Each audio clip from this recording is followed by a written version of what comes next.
Hello students, I hope you are doing great, and today we are back with another chapter and we are going to cover chapter 8, that is secondary sector industry. Right, so I hope कि आप बहुत ज़्यादा excited हो गए और अभी तक हमने जैसे पहले वाला सेक्टर कवर कर लिया था वो कौन सा था, वो था आपका प्राइमरी सेक्टर, है ना। और प्राइमरी सेक्टर में हमने किस पे फोकस किया था, वो किया था हमने एग्रीकल्चर पे। और हमने क्या कहा था कि प्राइमरी सेक्टर में एग्रीकल्चर जो है वो बहुत इंपॉर्टेंट रोल पड़ता है हमारी इकोनॉमी में, राइट। और आज उसी तरीके से हम सेकेंडरी सेक्टर की इंडस्ट्री को कवर करने वाले हैं। इसका मतलब क्या मैम, इंडस्ट्री भी सेकेंडरी सेक्टर में बहुत इंपॉर्टेंट रोल प्ले करने वाला है। तो यस, इंडस्ट्री करता क्या है, क्या होता है, ये सब हम देखेंगे, क्योंकि हमें प्राइमरी सेक्टर के बाद सेकेंडरी सेक्टर का रोल तो पता है कि मैम अगर प्राइमरी सेक्टर रॉ मटेरियल देता है तो प्रोसेसिंग वाला काम सेकेंडरी सेक्टर करता है। तो क्या इंडस्ट्री करती है प्रोसेसिंग या क्या होता है वो देख लेंगे। तो सबसे पहले तो मैं आपको अच्छा एक बात बोलूँ, चलो अपार्ट फ्रॉम दिस हम एक बात डिस्कस करते हैं, बहुत अच्छी बात है। वो क्या है कि अच्छा ये बताओ कि अगर मैं आपको कॉटन दे दूँ, ठीक है, कॉटन दे दूँ, मैं कॉटन एक्सट्रैक्ट करती हूँ नेचर से, तो मैं आपको अगर कॉटन दे दूँ लाके, तो आप उसको पहन लोगे। आप बोलोगे मैम क्या मजाक कर रही है, कॉटन को कैसे पहन सकते हैं, ऐसे थोड़ी ना होता है, कॉटन कैसे पहन सकते हैं। अच्छा एक बात बताओ, अगर मैं तुम्हें खेतों से गन्ने तोड़ के दे दूँ तो तुम उसको चीनी में डाल लो, मीठी हो जाएगी, पी लो, कर लोगे ऐसा? अरे कैसी बात करें मैम, क्या हो गया है, ऐसे कैसे कर सकते हैं, चीनी दोगे तब करेंगे ना, वो चीनी डालेंगे उसमें हम, शुगर केन को कैसे कैसे, है ना। तो इसका मतलब कि तुम प्राइमरी सेक्टर से मिला हुआ रॉ मटेरियल ऐसे ही नहीं कंज्यूम कर सकते। कर सकते हो? नहीं कर सकते। गेहूं ला के दे दूं कि तो गेहूं ले लो और रोटी बना के खा लो। मैम गेहूं से कहाँ रोटी बनेगी, आटे से बनेगी। तो आटा कहाँ से आएगा, ये प्रोसेसिंग कौन करेगा इस रॉ मटेरियल की, वो कौन करता है, वो सेक्टर होता है आपका सेकेंडरी सेक्टर। इसका मतलब अगर हमारे पास रॉ फॉर्म में चीज़ें आ जाएं तो हम उसको ऐसे नहीं यूज़ कर सकते। हमें क्या चाहिए, हमें चाहिए कि उस पे क्या हो, प्रोसेसिंग हो, मतलब कोई सेक्टर हो जो इस पे काम करे, जो इसको प्रोसेस करे और यूजेबल प्रोडक्ट में इसको कन्वर्ट कर दे, ठीक है, कन्वर्ट कर दे, जैसे इससे कपड़ा बना दे, शर्ट बना दे और फिर वो हम पहन लेंगे। तो प्राइमरी सेक्टर से ऑब्टेन हुआ रॉ मटेरियल ऐसे ही यूज़ नहीं किया जा सकता, इसलिए ज़रूरत होती है कि हम उसको प्रोसेस करें इनटू यूजेबल प्रोडक्ट। और ये एक्टिविटी जो परफॉर्म करता है, ये जो प्रोसेसिंग होती है, उसे ही हम क्या बोलते हैं, उसे ही हम बोलते हैं आपका इंडस्ट्री। क्या बोलते हैं, इंडस्ट्री। तो क्लियर हुआ कि इंडस्ट्री क्या है। तो इंडस्ट्री आपकी है process. Industry refers to the process of converting natural और मैन मेड रॉ मटेरियल, मतलब नेचुरल जो आपने एक्सट्रैक्ट किया या मैन ने भी थोड़ा बहुत उस पर कोई काम कर दिया, तो उसका क्या करना, कन्वर्जन करना फिनिश गुड या मोर यूजेबल प्रोडक्ट कह सकते हो, मतलब फिनिश गुड्स में या ऐसे गुड्स पे जो हम यूज कर पाए, ठीक है। ये क्या होती है, सेकेंडरी एक्टिविटी होती है, क्योंकि बेस तो प्राइमरी सेक्टर की एक्टिविटी दे रही है, देन हम उस पर काम करके कुछ यूजफुल बना पा रहे हैं, ठीक है। तो ये सेकेंड स्टेप पे परफॉर्म की जा रही है। तो इंडस्ट्री क्या होती है, इंडस्ट्री आप कह सकते हो वो प्रोसेस होता है जो कन्वर्ट करता है रॉ मटेरियल को इनटू द फिनिश गुड्स। तो प्राइमरी सेक्टर से ऑब्टेन किया हुआ रॉ मटेरियल हम ऐसे यूज नहीं कर सकते, तो हमें चाहिए है कि कोई क्या करे, इसको कन्वर्ट करे, प्रोसेस करे, इस पे वो प्रोसेस करने वाला कहलाता है हमारा इंडस्ट्री, ठीक है। तो इंडस्ट्री क्या करती है, रॉ मटेरियल जैसे कि कॉटन हो गया, आयरन होर हो गया, ठीक है, शुगर केन हो गया, इन सबको क्या करती है, इन सबको प्रोसेस करती है। प्रोसेस करके मतलब इन पे काम करना, मैन मशीन लगा के, ठीक है, रॉ मटेरियल यूज़ करके, टूल्स यूज़ करके इनका कन्वर्जन करना यूजफुल प्रोडक्ट में। जैसे कि तुम्हें लकड़ी दे दी, लकड़ी से तुमने क्या किया, उसमें मशीन लगाई, लेबर लगाया, उसने उस पर काम किया और उसको फर्नीचर में कन्वर्ट कर दिया। तो ये कन्वर्जन का प्रोसेस जो परफॉर्म करता है उसे कहते हैं हम इंडस्ट्री, ठीक है। देख लो इसमें एग्जाम्पल में कॉटन का कन्वर्जन देखो क्लोथ में हो रहा है, ठीक है, आयरन ओर का ऐसे यूज कर लोगे क्या? नहीं ना, इसको हमने कन्वर्ट कर दिया, ठीक है, स्टील में, जिसका हम यूज कर पाएंगे। शुगर केन से हमने शुगर बना ली, ठीक है। तो ये जो प्रोसेस है वो कौन करता है? वो करता है हमारा इंडस्ट्री। तो क्लियर हुआ सेकेंडरी सेक्टर में इंडस्ट्री का रोल, कि ये जो कन्वर्जन वाला काम है वो नहीं पॉसिबल है अगर इंडस्ट्री नहीं है। मतलब इंडस्ट्री ही है जो एक्टिविटी परफॉर्म करती है उसके कन्वर्जन की। ओके, तो बहुत सारे बच्चों को ना ये डाउट रहता है कि इंडस्ट्री और फैक्ट्री सेम है क्या? देखो, इंडस्ट्री, फैक्ट्री जो है वो इंडस्ट्री का पार्ट है। मतलब जिस प्लेस में हम ये कन्वर्जन करते हैं उस पर्टिकुलर प्लेस को, उस बिल्डिंग को आप कह सकते हैं कि वो फैक्ट्री है। और इंडस्ट्री क्या है? ये पूरा प्रोसेस कि रॉ मटेरियल हमारे पास आया है, हम उसको फैक्ट्री में लेके गए, फैक्ट्री में आदमियों को लगा के, मशीन्स को लगा के, टूल्स को यूज़ करके हमने इसका कन्वर्जन किया और फिनिश गुड्स तैयार किया। तो ये जो पूरा सेटअप है, ये पूरा क्या कहलाएगा आपका? ये पूरा प्रोसेस जो भी हम गो थ्रू कर रहे हैं, दैट इज इंडस्ट्री, ठीक है। ये ब्रॉडर कॉन्सेप्ट हो गया। ओके, नेक्स्ट हम आते हैं आपके कि हमने ये समझा कि इंडस्ट्री क्या है, हमें क्लियर हो गया कि कन्वर्जन हो रहा है रॉ मटेरियल का फिनिश गुड्स में, ठीक है। अब अच्छा ये बताओ कि एग्रीकल्चर और इंडस्ट्री में कोई कनेक्शन है या नहीं? मैम, हमने इससे पहले वाले चैप्टर में आपसे समझा था कि इंटरडिपेंडेंस होती है तीनों सेक्टर में।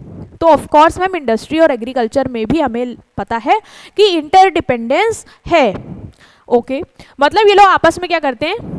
लिंक्ड हैं, ठीक है, क्लोजली कनेक्टेड है। कैसे? एग्रीकल्चर क्या करता है? इंडस्ट्रीज को रॉ मटेरियल देता है। हाँ मैम, इंडस्ट्री प्रोसेस करती है अगर फिनिश गुड्स में, तो वो प्रोसेस किसको कर रही है? रॉ मटेरियल को। वो रॉ मटेरियल कहाँ से आ रहा है? वो रॉ मटेरियल एक्सट्रैक्ट करके कौन सेक्टर हमें दे रहा है? वो दे रहा है हमें agriculture sector, basically primary sector, ठीक है। तो एग्रीकल्चर रॉ मटेरियल देता है इंडस्ट्री को, इंडस्ट्री क्या करती है? यही जो एग्रीकल्चर से रॉ मटेरियल मिला है उसको प्रोसेस करती है। और ये बताओ, क्या इंडस्ट्री एग्रीकल्चर के लिए कुछ नहीं करती? ऐसा कैसे नहीं है, इंडस्ट्री भी एग्रीकल्चर के लिए बहुत कुछ करती है। एग्रीकल्चर को जो पेस्टिसाइड चाहिए, फर्टिलाइजर चाहिए, टूल्स चाहिए, इक्विपमेंट चाहिए, वो इंडस्ट्रियल सेक्टर तो बना के देती है। तो इंडस्ट्री भी एग्रीकल्चर को सपोर्ट करी है। इसका मतलब हम ये कह सकते हैं कि ये दोनों आपस में क्या है? आपस में इंटरलिंक्ड है, ठीक है। एक के बिना दूसरा नहीं, दूसरे के बिना एक नहीं, है ना, तीसरे को कहाँ से लाएंगे? ओके, सो मतलब दोनों ही इकोनॉमी के लिए भी ज़रूरी हैं और दोनों ही एक दूसरे पे निर्भर हैं, ठीक है। एक सेक्टर को आगे बढ़ने के लिए दूसरे सेक्टर का सहयोग चाहिए होगा। तो इसको ही हमें अच्छे से कवर करना है, क्योंकि आपका ये सिलेबस में है कि आप contribution of agriculture to industry बताइए और contribution of industry to agriculture explain करिए। तो हम वन बाय वन समझ लेंगे कि कैसे हमारा एग्रीकल्चर इंडस्ट्री को कंट्रीब्यूट करता है, सपोर्ट करता है या हेल्प करता है। तो सबसे पहला पॉइंट है कि एग्रीकल्चर जो है वो रॉ मटेरियल सप्लाई करता है। मतलब ये कि इंडस्ट्री को रॉ मटेरियल चाहिए होगा जिसपे वो प्रोसेस करके यूजेबल प्रोडक्ट बना पाए, ठीक है। जैसे कि टेक्सटाइल इंडस्ट्री है, तो टेक्सटाइल इंडस्ट्री के लिए रॉ मटेरियल क्या है? कॉटन। भाई कॉटन नहीं होगा तो कपड़े कैसे बनाएगी? तो उसको तो कॉटन चाहिए, वो कौन सा देगा? एग्रीकल्चर, ठीक है। इसके साथ ही साथ शुगर इंडस्ट्री है जो शुगर बनाती है, ऐसे ही बना देगी? नहीं, इसको रॉ मटेरियल चाहिए होगा, शुगर केन। जो कौन ला के देगा? वो ला के देगा आपका एग्रीकल्चर। एग्रीकल्चर में ग्रो हो रहा है, मतलब एग्रीकल्चर में बेसिकली हमने कवर कर रखा था कि एग्रीकल्चर सिर्फ क्रॉपिंग नहीं है, रियरिंग ऑफ एनिमल, इसके अलावा डेयरिंग, पोल्ट्री, सब कुछ था ना, बी कीपिंग एंड ऑल। तो ये क्या कर रहे हैं कंट्रीब्यूट। ऑयल इंडस्ट्री है, ऑयल इंडस्ट्री को ऑयल बनाना है, कहाँ से आएगा? ऐसे बन जाएगा, ऑयल सीड्स चाहिए, कौन ला के देगा? एग्रीकल्चर। तो मतलब एग्रीकल्चर रॉ मटेरियल प्रोवाइड करता है। अब जूट इंडस्ट्री है, उसको जूट बैग्स बनाने हैं, रोप्स बनानी है, कैसे बना देगा? ऐसे बनाएगा? नहीं, उसके लिए उसको जूट चाहिए होगा, तो वो कौन ला के देगा? वो देगा एग्रीकल्चर। इसका मतलब पहला पॉइंट आपको क्लियर है कि एग्रीकल्चर रॉ मटेरियल सप्लाई करता है टू द इंडस्ट्री। दूसरा है फूड फॉर इंडस्ट्रियल वर्कर्स। अब जो इंडस्ट्री में लोग काम करते हैं, ठीक है, जैसे मान लो आप इंडस्ट्री में काम करते हो, तो आपको अगर खाना ना मिले तो क्या आप काम कर ले जाओगे? अरे मैम कैसी बात करें, हम तो बेहोश हो जाएंगे। तो इसका मतलब वो खाना कौन देगा? मैम किसान देते हैं, एग्रीकल्चर सेक्टर देता है। तो एग्रीकल्चर सेक्टर फूड भी तो दे रहा है इंडस्ट्रियल वर्कर को। अगर इंडस्ट्रियल वर्कर खाली पेट रहेंगे, भूखे रहेंगे, तो क्या वो मशीन चला पाएंगे? क्या वो काम कर पाएंगे? क्या वो प्रोड्यूस कर पाएंगे फिनिश गुड्स को? नहीं।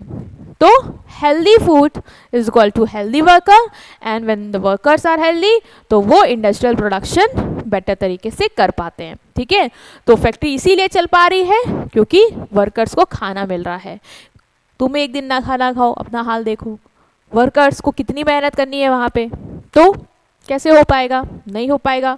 तो ज़रूरी है कि उनको फूड अवेलेबल हो। ठीक है, तो रॉ मटेरियल हो गया, और दूसरा food for industrial worker. Next is source of capital formation. Ma'am 2 point तो बड़े समझ में आ गए, लेकिन ये कैपिटल फॉर्मेशन का सोर्स है ये नहीं समझ में आ रहा। तो देखो बहुत आसानी से तुमको हम ये समझाएंगे। देखिए, तो सपोज करो तुम फार्मर हो, ठीक है, तुम अपने गांव में खेती वेती करते हो, अच्छा प्रोडक्शन होता है, पैसा कमाते हो और पैसे को सेव करते हो। सेव करने के लिए तुमने बैंक में खाता खुला रखा है, वहाँ जाके पैसा जमा कराते हो। तुम्हारे साथी बहुत सारे किसान हैं, वो सब यही करते हैं, कमाते हैं, पैसा बचाते हैं, बैंक में लेके जाते हैं। अब एक दूसरी तरफ देखो, एक इंडस्ट्री चलाने वाला ओनर है, उसको पैसों की ज़रूरत है, वो कहाँ जाएगा? बैंक जाएगा, और बैंक से कहेगा कि हमें पैसा दे दो। बैंक के पास पैसा ऐसे ना होता, लेकिन फार्मर्स ने काफ़ी ज़्यादा वहाँ पे सेविंग अपनी जमा कर रखी है, तो बैंक उस पैसे को उठा के इंडस्ट्री को दे देता है in the form of loan, और कहता है जाओ अपना इन्वेस्टमेंट करो। तो इंडस्ट्री को एक तरीके से तुम देख सकते हो कि जो पैसा मिल गया वो किस वजह से मिल गया? क्योंकि फार्मर्स हमारे इनकम जनरेट कर रहे हैं, उसको सेव कर रहे हैं और कंट्रीब्यूट कर रहे हैं हमारी इकोनॉमी में उस तरीके से इन टर्म ऑफ सेविंग, जो कि फर्दर री इन्वेस्ट हो जाती है इन बिजनेस। तो इस तरीके से हम कह सकते हैं कि प्राइमरी सेक्टर एग्रीकल्चर सेक्टर जो है, या एग्रीकल्चर जो है, वो इंडस्ट्री को कैपिटल प्रोवाइड करने में, कैपिटल फॉर्मेशन में भी हेल्प करता है। तो फार्मर्स और रूरल पीपल दोनों, गांव के लोग, फार्मर्स, ये सब क्या करते हैं? पैसा बचाते हैं, सेव करते हैं, और एग्रीकल्चर जो मनी जनरेट करता है उससे इंडस्ट्रीज ग्रो कर पाती हैं। पैसा है, जमा कराया, बैंक के पास पैसा है, वो उठा के इनको देगी, ये अपना इन्वेस्टमेंट करेंगे और ग्रो करेंगे। ठीक, ओके। नेक्स्ट है मार्केट फॉर इंडस्ट्रियल गुड्स। देखो, एग्रीकल्चर सेक्टर में क्या किसान, आप बताओ, क्या किसान इंसान नहीं है? अरे मैम कैसी बात करें, किसान तो इंसान है। तो उनको भी तो ज़रूरत होती होगी सोप की, राशन की, कि वो आटा नहीं खाते होंगे, ठीक है, या वो चीनी नहीं लेते होंगे, लेते हैं, है ना? तो वो भी तो मार्केट है ना इंडस्ट्रियल प्रोडक्ट के लिए, मतलब इंडस्ट्री के लिए कस्टमर वो भी तो है एक तरीके से। इंडस्ट्री जो बनाएगी वो भी तो खरीदेंगे। इवन फार्मर्स मशीन्स लेते हैं, टूल्स लेते हैं, फर्टिलाइजर, पेस्टिसाइड कौन बना रहा है? इंडस्ट्रीज बना रही है। तो इंडस्ट्री के लिए हम कह सकते हैं कि जो फार्मर्स हैं, जो एग्रीकल्चर है, वो मार्केट है या नहीं है? बताओ, मार्केट है या नहीं है? है, क्योंकि ये भी तो सामान ले रहे हैं, तो ये क्या है? मार्केट है। तो एग्रीकल्चर इंडस्ट्रियल गुड्स के लिए मार्केट देती है, चाहे वो कंज्यूमर गुड्स हो, चाहे वो capital good like tractors, pumps, fertiliser. कोई लेगा ही नहीं तो ये बना पाएंगे, या बनाएंगे भी तो नुकसान में जाएंगे, भाई कोई लेगा ही नहीं। तो इंडस्ट्रियल सेक्टर के लिए एग्रीकल्चर हमारी एज अ मार्केट भी एक्ट करती है। नेक्स्ट और लास्ट है that is source of labour. अच्छा, इंडस्ट्री में वर्कर्स की ज़रूरत होगी, लेबर्स की ज़रूरत होगी, तो वो भी हम कह सकते हैं कि हमारा एग्रीकल्चर प्रोवाइड करता है। एग्रीकल्चर हेल्दी और स्ट्रॉन्ग लेबर प्रोवाइड करता है इंडस्ट्री को। देखो अब कैसे प्रोवाइड करता है, मतलब ये कि एग्रीकल्चर में तुम्हें पता है कि काफ़ी लोग काम करते हैं। गांव जगह में क्या होता है कि ज़्यादा से ज़्यादा लोग खेती बाड़ी करते हैं। तो अब सोचो एग्रीकल्चर में खेत में मशीन आ गई, अब हमें ज़्यादा लोगों की ज़रूरत नहीं है, तो हमने क्या किया, हमने कहा कि अब मशीन काम कर रही है तो अब कुछ लोग फ्री हो जाते हैं।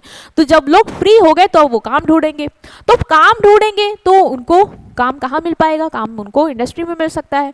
तो इसका मतलब वो इंडस्ट्री जा सकते हैं और इंडस्ट्री में हेल्प कर सकते हैं, मैन्युफैक्चरिंग में हेल्प कर सकते हैं, है ना?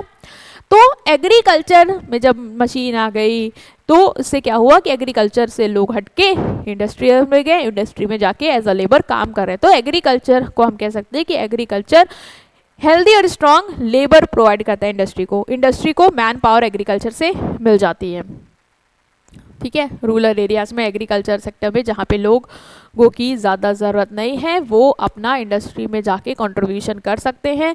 तो हम इस तरीके से कह सकते हैं कि एग्रीकल्चर लेबर प्रोवाइड करता है टू इंडस्ट्री, और हेल्दी स्ट्रॉन्ग लेबर मतलब ऐसे लेबर जो तंदुरुस्त हैं, भाई खाना भी मिल रहा है तो हट्टे कट्टे होंगे, है ना, जो काम कर पाएंगे वहाँ पे। नेक्स्ट है contribution of industry to agriculture. अभी तक हमने पढ़ा कि एग्रीकल्चर कैसे सपोर्ट कर रही है इंडस्ट्री को। अब हम समझेंगे कि इंडस्ट्री कैसे एग्रीकल्चर को सपोर्ट करती है। ये आपको एक दो पॉइंट तो पता है, हमें पता है कि एग्रीकल्चर को, मैम जैसे आपने बताया था कि पेस्टिसाइड चाहिए, फर्टिलाइजर चाहिए, टूल्स चाहिए, तो वो कौन देता है, वो इंडस्ट्री बनाती है। तो हाँ मैम वो हेल्प कर रही है। और कैसे हेल्प कर रही है, सोचने की कोशिश करो, और कैसे हमारा इंडस्ट्री एग्रीकल्चर को कंट्रीब्यूट करता है। ठीक है, इसको ऊपर कर दिया मैंने, हेडिंग थी बस। ठीक है, तो देखो अच्छे से समझेंगे। सबसे पहला तो आपको पता है सप्लाई ऑफ एग्रीकल्चर इनपुट, जो हम बार बार डिस्कस कर रहे हैं कि एग्रीकल्चर को इनपुट चाहिए होते हैं, जैसे पेस्टिसाइड चाहिए, फर्टिलाइजर चाहिए, ठीक है, मशीन्स चाहिए, ट्रक, पंप्स, ये सब चाहिए, तो कौन देगा, वो आपका इंडस्ट्रियल सेक्टर बना रही है, तो इंडस्ट्री प्रोवाइड कर रही है। ठीक है, तो इंडस्ट्री सप्लाई एसेंशियल इनपुट, मतलब ऐसे इनपुट जो ज़रूरी है, जैसे कि fertiliser, pesticide, insecticide, tractors, pump, modern tools. ठीक है, तो इस तरीके से हम कहेंगे कि इंडस्ट्री एग्रीकल्चर को इक्विपमेंट्स या इनपुट्स देती है जो उसके लिए ज़रूरी है। तो एक तो मदद वो इस तरीके से कर रही है। दूसरा है डेवलपमेंट ऑफ इंफ्रास्ट्रक्चर। इंफ्रास्ट्रक्चर मतलब मैम, मतलब कि जो इंडस्ट्रीज है ना वो हेल्प करती है डेवलप करने में irrigation projects, road, transport facility, storage and machinery, इन सबको। मतलब ये कि इंडस्ट्री जो है ना, जैसे कोई इरिगेशन प्रोजेक्ट है, जैसे डैम बनना है, कैनाल बनना है, तो उसमें सपोर्ट करती है। जैसे उसमें के लिए रॉ मटेरियल चाहिए, है ना, उसमें जो भी स्टील वगैरह चाहिए, आयरन वगैरह चाहिए, वो सब बना के देना ताकि वो चीज़ें एग्जीक्यूट हो पाए, तो इस तरीके से मदद करिए। दूसरा, रोड्स बनाना, ट्रांसपोर्टेशन फैसिलिटीज़, ये सब भी प्रोवाइड करती है। अब आप सोचोगे कि मैम रोड, ट्रांसपोर्टेशन, ये सब तो टर्शरी सेक्टर देता है, लेकिन आप खुद सोचो कि अगर इंडस्ट्री नहीं होगी, ठीक है, अगर इंडस्ट्री नहीं होगी तो क्या ये सर्विसेज बनाई जाएंगी, नहीं बनाई जाएंगी।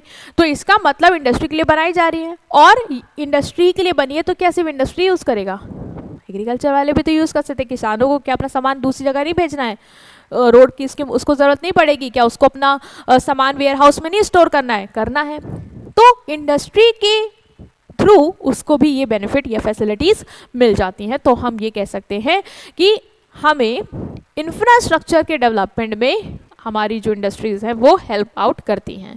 इसके अलावा हम कह सकते हैं एम्प्लॉयमेंट अपॉर्चुनिटी। एग्रीकल्चर में बहुत लोग हैं, अब नहीं है ज़रूरत ज़्यादा लोगों की, मशीन आ गई, ऑटोमेशन हो गया, ज़रूरत नहीं है। अब वो वर्कर्स कहाँ जाएंगे, क्या वो अंडर एम्प्लॉयड रहेंगे या वो ऐसे ही काम करते रहेंगे, हिडन एम्प्लॉयमेंट रहेगा, कुछ उनका फ़ायदा नहीं होगा, ज़रूरत से ज़्यादा लोग काम करेंगे, नहीं। इसको एब्जॉर्ब करने के लिए, ये सरप्लस पॉपुलेशन को एब्जॉर्ब करने के लिए हमारा इंडस्ट्री है। वो लोग इंडस्ट्री में जा सकते हैं, जॉब अपॉर्चुनिटी मिल जाएगी और वहाँ पे काम कर सकते हैं। देखो यहाँ पे लोग क्या कर रहे हैं, इंडस्ट्री के टूवर्ड जा रहे हैं, क्योंकि खेत में अब इनकी ज़रूरत नहीं रह गई है। Next is increase in farmer income. Farmer की इनकम बढ़ती है कैसे, इंडस्ट्रीज फर्टिलाइजर बनाती है, पेस्टिसाइड्स बनाती हैं, ये सब जब आप यूज़ करते हो तो आपकी प्रोडक्टिविटी जो है, खेतों की फसल की प्रोडक्टिविटी वो इंक्रीज होती है। और जब प्रोडक्टिविटी बढ़ती है, ठीक है, आप ज़्यादा से ज़्यादा प्रोडक्शन करते हैं तो ज़्यादा से ज़्यादा आप बेच पाओगे, ज़्यादा से ज़्यादा कमा पाओगे।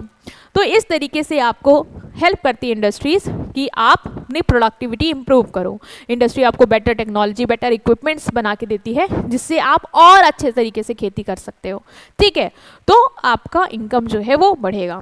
तो यहाँ पे हमने समझा कि इंडस्ट्री का कैसे कंट्रीब्यूशन एग्रीकल्चर के टुवर्ड, जिसमें 4 पॉइंट्स आपको याद रखने हैं। पहला, एग्रीकल्चर इनपुट देता है, एम्प्लॉयमेंट अपॉर्चुनिटी देता है, इंफ्रास्ट्रक्चर डेवलपमेंट में हेल्प करता है और फार्मर्स की इनकम को इंक्रीज करने में भी कंट्रीब्यूशन देता है। ठीक है, तो ये हमारे 2 मेन टॉपिक थे, दैट इज एक तो था इंडस्ट्री क्या है, दूसरा interdependence of industry and agriculture, कैसे आपस में दोनों लोग एक दूसरे पे निर्भर हैं। तो हमने 1 बाय 1 पहले एग्रीकल्चर का कंट्रीब्यूशन टुवर्ड इंडस्ट्री और इंडस्ट्री का कंट्रीब्यूशन टुवर्ड एग्रीकल्चर देख लिया है। ठीक है, ओके। अब हम आ रहे हैं टाइप्स ऑफ इंडस्ट्रीज पे। अच्छा बेटा ये बताओ, एक क्वेश्चन करते हैं, छोड़ो अभी इसको। मान लो मैं तुमसे अगर एक चीज़ पूछूं कि एक टाटा स्टील कंपनी है, ठीक है, एक टाटा वो इंडस्ट्री है टाटा स्टील की, और एक है दिया बनाने वाली, ठीक है। तो ये बताओ क्या दोनों लोग एक जैसे काम कर रहे हैं? मतलब दोनों लोग तुम कहोगे एक जैसी कैटेगरी में आएंगे इंडस्ट्री की? नहीं मैम, दिया वाला काम तो इतना बड़ा है नहीं, छोटा काम है, और टाटा स्टील की आप बात करें वो बहुत बड़ी इंडस्ट्री है, काम एक जैसी कैटेगरी में तो नहीं आएंगे, एक जैसा काम भी नहीं है ना एक जैसी कैटेगरी में आ सकते, क्योंकि इनका स्केल अलग है। मतलब वो छोटे लेवल पे है और हम कह सकते हैं ये बहुत बड़े लेवल की बात कर रहे हैं आप, तो मतलब दे आर डिफरेंट, हम ये अलग है इन टर्म ऑफ साइज कह लो, इन टर्म ऑफ इन्वेस्टमेंट कह लो, भाई पैसा उसमें कम उसमें ज़्यादा लग रहा है ना। एक मान लो मैं तुमसे कह दूँ एक बेकरी की इंडस्ट्री है, ठीक है, जो घर से बेकरी चला रहे हैं, और एक मान लो मैं तुमसे कहूँ कि बहुत बड़ा कार का कारखाना है, क्या दोनों लोग एक टाइप की इंडस्ट्री में हैं? दोनों इंडस्ट्री क्या सेम है, बेकरी वाला और ये वाला? नहीं मैम, काम भी अलग है, इन्वेस्टमेंट भी अलग है, ठीक है, तो एक जैसे तो नहीं है, एक जैसे तो नहीं है, चाहे तुम काम के बेसिस के पे कैटेगराइज कर लो या साइज के बेसिस पे कह लो कि बेकरी घर से चल रही है छोटे लेवल पे और वो बड़े लेवल पे है, ये कह लो पैसों के लेवल पे भी मैम साइज बड़ा है तो इन्वेस्टमेंट भी फिर उसके हिसाब से ज़्यादा है उसमें, उसमें कम करनी पड़ रही है। तो इनके बेसिस पे हमें ये समझ में आ गया कि हर इंडस्ट्री एक टाइप की नहीं होती है, ठीक है, हर इंडस्ट्री एक जैसी नहीं होती है, सब अलग अलग कहीं ना कहीं होती हैं, और इनके बेसिस पे एक जैसी इंडस्ट्रीज की कैटेगरी बनाना, फिर सिमिलर इंडस्ट्री की एक कैटेगरी बना, उसके बेसिस पे हमने 4 कैटेगरी बना रखी है ऑलरेडी। मतलब इंडस्ट्रीज के टाइप को हमने 4 कैटेगरीज में डिवाइड कर रखा है कि जो इंडस्ट्री इस तरीके के फीचर रखेगी वो इसमें आ जाएगी, जो इस तरीके के रखेगी वो इसमें आ जाएगी, इस तरीके से 4, ठीक है। वो टाइप्स ऑफ इंडस्ट्रीज कौन कौन सी हैं वो हमने क्लासीफाई करी on the basis of their size and scale operation. Size मतलब कि बड़ी है छोटी है, साइज क्या है, साइज इन द सेंस कितने लोग काम कर रहे हैं उसके बेसिस पे हम डिसाइड कर लेंगे, जैसे जिसमें ज़्यादा लोग काम है तो लार्ज स्केल हम कह लेंगे, जिसमें कम लोग लगे हैं वो हम कहेंगे छोटे लेवल पे काम कर रही है, ठीक है। तो साइज के बेसिस पे और स्केल मतलब प्रोडक्शन का लेवल कितना है, कितना प्रोड्यूस कर रहे हैं सालाना, मान लो कितना बना ले जाते हैं, उसके बेसिस पे हम कह सकते हैं कि हम इंडस्ट्रीज को अलग अलग टाइप्स में डिवाइड कर सकते हैं। तो पहला टाइप हो गया हमारा लार्ज स्केल, लार्ज स्केल, ठीक है, जैसे बड़ी बड़ी इंडस्ट्री जहाँ पे बड़ा पैसा, ठीक है, बहुत सारे लोग काम करते हैं। मीडियम स्केल जिससे मिड में है, मतलब इससे बड़ी ही नहीं है, इससे नीचे है, मीडियम है, moderate investment mid size industry. उसके बाद स्मॉल स्केल जो मीडियम से भी छोटी है, ठीक है। उसके बाद कॉटेज इंडस्ट्री जो कि हमारी होम बेस्ड घरेलू इंडस्ट्री हम जिन्हें कह सकते हैं, जो घर से अपना काम कर रही हैं वो, जिसमें कम इन्वेस्टमेंट भी लगेगा। और तुम सोचोगे तो अभी हम डिटेल में भी समझेंगे कि कॉटेज इंडस्ट्री हमारी क्या है, ठीक है। तो हमने ये समझा कि हर तरीके की इंडस्ट्री का हमने एक तो बेसिक ओवरव्यू लिया, एग्जांपल लिया कि अगर हम दिए की इंडस्ट्री को कंपेयर करें टाटा स्टील से, तो हमें समझ में आ रहा है कि दोनों में ज़मीन आसमान का अंतर है, दोनों अलग अलग हैं, ठीक है। चाहे हम उसको इस साइज़ के बेसिस पे कह दें तो भाई वो उसका लेवल अलग है, वो बहुत बड़ी है, बड़ा इन्वेस्टमेंट है, बड़े ज़्यादा काम लोग कर रहे हैं वर्कर्स, तो दिया छोटा मोटा एक घर में कोई बना रहा है तो वो काम अलग है ना, उसका साइज अलग है, उसका ऑपरेशन का स्केल अलग है। तो हमने इस बेसिस पे अपनी इंडस्ट्रीज को 4 टाइप्स में क्लासिफाई किया, जो कि हमने अभी यहाँ देखा, large scale, small scale, medium scale and cottage. अब हम आएंगे सबसे पहले पे, मतलब सबसे पहले पे हम बात कर लेंगे that is our cottage industry, ठीक है, कि कॉटेज इंडस्ट्रीज क्या होती हैं, इनको हम कवर करेंगे सबसे पहले। ओके, तो अच्छा ये बताओ, आपने बहुत बार देखा होगा कि काफ़ी लोग घर से ही काम करते हैं। घर से ही काम करना इन द सेंस नहीं वर्क फ्रॉम होम, मतलब घर से ही मटके बनाते हैं। कुछ गांव चले जाओ, तुमने देखा होगा या आसपास की जगह भी देखा होगा कि कुछ लोग घर से ही खेती बाड़ी करते हैं, कुछ लोग घर में ही केक बनाते हैं, ठीक है, उसको बेचते हैं, ठीक है, मतलब 2-3 लोग घर के लगे हुए हैं और केक बना रहे हैं और बेच रहे हैं। इवन घर में ही कढ़ाई सिलाई का काम करते हैं और सामान को ले जाके बेचते हैं, है ना। ये देखा है कि नहीं देखा है, होता है ना घर में काम, छोटे मोटे कारीगर जो है वो घर में ही अपना काम जो है वो करते हैं, पर्टिकुलर जो भी वो वर्क कर रहे हैं। तो वो किसका पार्ट है, वो पार्ट है आपकी कॉटेज इंडस्ट्री में। मोस्टली आप ये रूरल एरियाज़ में देखोगे, गांव वाले इलाकों में, जहाँ पे लोग घर से, छोटे छोटे कारीगर घर से ही अपना काम वगैरह कर रहे हैं, मतलब ये क्या कर रहे हैं, प्रोसेसिंग कर रहे हैं, कन्वर्ट कर रहे हैं जो रॉ मटेरियल उसको फिनिश्ड गुड्स में, लेकिन कहाँ पे, एक छोटे से एरिया में अपने घर में ही। तो उन इंडस्ट्रीज़ को हम बोलते हैं कॉटेज इंडस्ट्री, ठीक है, क्या बोलते हैं, कॉटेज इंडस्ट्री। तो कॉटेज इंडस्ट्री वो होती इंडस्ट्रीज़ होती हैं जहाँ पे जो आर्टिशियन है, मतलब इनको बेसिकली हम आर्टिशियन बोलेंगे क्योंकि स्पेसिफिक कला होती है इनके अंदर जिसको यूज़ करके वो चीज़ क्रिएट कर रहे होते हैं। तो cottage industries are those industries which are carried on in the homes, homes में कैरी मतलब घरों में ही ये काम करता है, मतलब कोई पर्टिकुलर बिल्डिंग नहीं ले रखी है कि फैक्ट्री है वहाँ पे काम कर रहे हैं और फिनिश गुड्स बना रहे हैं, नहीं, ये अपने घर से ही जो कन्वर्जन का प्रोसेस है वो कर रहे हैं, ठीक है। So cottage industries are those industries which are carried on in the homes of artisan, मतलब जो लोग काम कर रहे हैं वो अपने कारीगर अपने घर से ही काम करते हैं। दे आर फैमिली एंटरप्राइज, इनको हम फैमिली एंटरप्राइजेस भी कहते हैं। क्यों? क्योंकि ये जो लोग घर से काम कर रहे हैं वो मोस्टली घर वाले ही लोग हैं, मतलब अलग से वर्कर्स नहीं हायर करते हैं, जैसे मटके बनाने हैं तो अलग से वर्कर नहीं हायर करेंगे, घर के ही परिवार के ही लोग अपना मटके वटके बना रहे हैं और उसको बेच रहे हैं। तुमने देखा होगा कभी अगर आप जाते हो जो लोग मिट्टी का काम करते हैं उनके यहाँ, तो आप देखते हो कि घर ही में ही है और अलग अलग जगह गुल्लक और सामान, मटके, घड़े सब रखे हुए हैं और तुमको बोलते हैं कि आपको जो खरीदना खरीद लो। तो तुम ये देखो वो कॉटेज इंडस्ट्री का ही पार्ट है, मतलब वो अपने घर से ही चीज़ों को बना रहे हैं, ठीक है, ये इंडस्ट्री घर से ही चल रही है। तो एग्जाम्पल क्या है, जैसे वीविंग एंड स्पिनिंग आपने देखा होगा, ऐसे फीमेल्स घर से ही चरखे पे काम करते हैं और बनाते हैं, ठीक है। पॉटरी आपने देखा होगा, कभी किसी पॉटर के पास गए होगे तो वो अपना मिट्टी से बना बना के अपनी घर पे ही दुकान ऐसे सजा के उसको बेच रहा है। Carpentry and wood carving, handicraft, घर से ही जो औरतें ज्वेलरी वगैरह, बास्केट वगैरह लकड़ी के ऐसे बनाते हैं। तो मतलब ये काम घर पे ही चल रहा है, घर के ही लोग कर रहे हैं और इस इंडस्ट्री को हम क्या बोलते हैं, कॉटेज इंडस्ट्री, ठीक है। तो होम बेस्ड है, इसमें अब तुम खुद सोचो कि ये बहुत बड़े लेवल पे चल रही है, नहीं घर से चल रही तो कितना इस लेवल है, छोटा मोटा इन्वेस्टमेंट करना होगा, छोटा मोटा इन्वेस्टमेंट जैसे मिट्टी है उसमें इन्वेस्टमेंट कर दिया, चरखा में इन्वेस्टमेंट कर दिया और सामान थोड़ा बहुत इक्विपमेंट लिया और अपना काम शुरू कर दिया। तो ज़्यादा इन्वेस्टमेंट यहाँ पे आप देख पा रहे हो नहीं हो रहा, और घर से चल रही तो ज़्यादा खर्चे भी नहीं कि रेंट लगा रहा हो, वर्कर्स का पेमेंट करना हो, नहीं, घर के ही लोग कर रहे हैं। तो फीचर्स क्या है कॉटेज इंडस्ट्रीज़ का, तो कॉटेज इंडस्ट्री का पहला फीचर है होम बेस्ड इंडस्ट्री, मतलब ये घर से चलती हैं। तो ये बेसिकली जो लोग काम कर रहे हैं, आर्टिशियंस हैं, उनके ही घर से ये ऑपरेट होती हैं, ठीक है। तो these industries are carried on in the homes of artisan. तो सबसे पहला यही है कि ये होम बेस्ड है, मतलब कहीं से अलग से सेटअप नहीं कर रखा है, कोई फैक्ट्री बिल्डिंग ऐसा नहीं है, ये घर से ही काम अपना कर रहे हैं। दूसरा है फैमिली लेबर, वर्क जो है मेनली फैमिली मेंबर्स ही करते हैं, मतलब अलग से किसी वर्कर्स कोई नहीं हायर करते, जो घर के ही लोग होते हैं वही ये इंडस्ट्री में कंट्रीब्यूशन कर रहे होते हैं। स्मॉल कैपिटल इन्वेस्टमेंट, ज़्यादा पैसे की ज़रूरत नहीं होती इस इंडस्ट्री को स्टार्ट करने के लिए, छोटा मोटा पैसा लगता है, डेट्स इट, ठीक है। जैसे तुम घर से मोमबत्ती बनाते हो, ठीक है, तुम्हारा ये काम है, तो मोमबत्ती ही अगर आप लोग बना रहे हैं अपने घर से, ठीक है, इसका आप काम कर रहे हैं, तो उसमें कितना इन्वेस्टमेंट लगेगा, ज़्यादा नहीं लगेगा, ठीक है, वैक्स लाने इतना ही घर का खर्चा है आपका।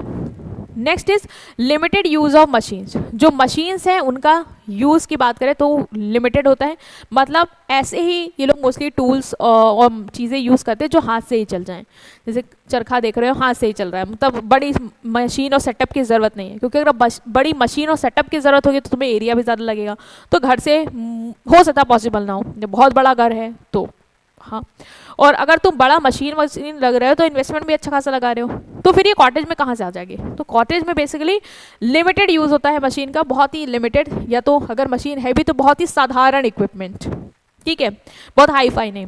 आर्टिस्टिक एंड ट्रेडिशनल प्रोडक्ट, अब जो प्रोडक्ट ये बनाते हैं उनकी अपनी एक एस्थेटिक वैल्यू होती है, मतलब उनकी अपनी एक अलग कह सकते हैं यूनिकनेस होती है, क्योंकि जो पर्सन बना रहा होता है वो अपने हाथ से जैसे कोई बुनाई कर रहा है तो उसकी क्वालिटी तुम मशीन के प्रोडक्ट से कह सकते हो अलग है, क्योंकि वो उसका खुद का कुछ एफर्ट्स है और एक यूनिकनेस है जो उसके ही हाथ से उस प्रोडक्ट पे आ पा रही है ना। जैसे यूनिक प्रोडक्ट वो लोग जनरेट कर सकते हैं, क्योंकि कस्टमाइज भी करवा सकते हो आप वहाँ से। तो सबका अपना अपना एक क्रिएशन होता है।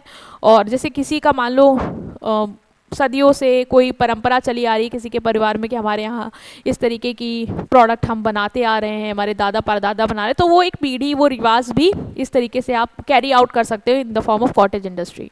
बहुत सारे आपने देखा होगा, ये मैंने वीडियो भी देखी थी, उसमें जो मोजरी होती है ना, वो लोग लखनऊ में ही बनाते हैं, पुराने लखनऊ में, और उनका बहुत सालों का मतलब नवाबों के टाइम का मतलब उनका वो काम है, और आज भी वो उस तरीके से उसको बना रहे हैं हाथों से, उसमें सिलाई विलाई करके वो आज भी हो रहा है। तो मतलब उसकी आप खुद देखो, इसके अलग ही वैल्यू है, वो आपको मार्केट में नहीं मिलेगी। वो अलग से वो कस्टमाइज करके अपने एफर्ट्स डाल के उसको यूनिक तरीके से प्रेजेंट कर रहा है, वो बना रहे हैं लोगों के लिए, ठीक है। तो उनका जो ट्रेडिशन है वो भी प्रिजर्व हो रहा है और एक एस्थेटिक वैल्यू वाला प्रोडक्ट हमें मिल पा रहा है यहाँ से। और इसी तरीके से आप देखते भी होगी कि इन इंडस्ट्रीज़ के लोग जब एक्सपोर्ट करते हैं तो लोग बाहर से खरीदते हैं, क्योंकि उनको पता है कि हाथ का काम है ना, हाथ का काम है, बारीकी काम है, और हर काम में अलग अलग है, मतलब हर साड़ी में काम अलग ही अलग हो, क्योंकि एक पर्सन एक जैसा नहीं छाप सकता है, मशीन नहीं है वो, तो यूनिक होता है वो, समझ रहे हो। Use of local raw material, अच्छा जो रॉ मटेरियल यूज़ करते हैं वो बेसिकली लोकल मार्केट से खरीद लेते हैं ना, बाहर से इनको एक्सपोर्ट कराने की ज़रूरत नहीं है, कोई बहुत हाई फाई नहीं है इनकी इंडस्ट्री।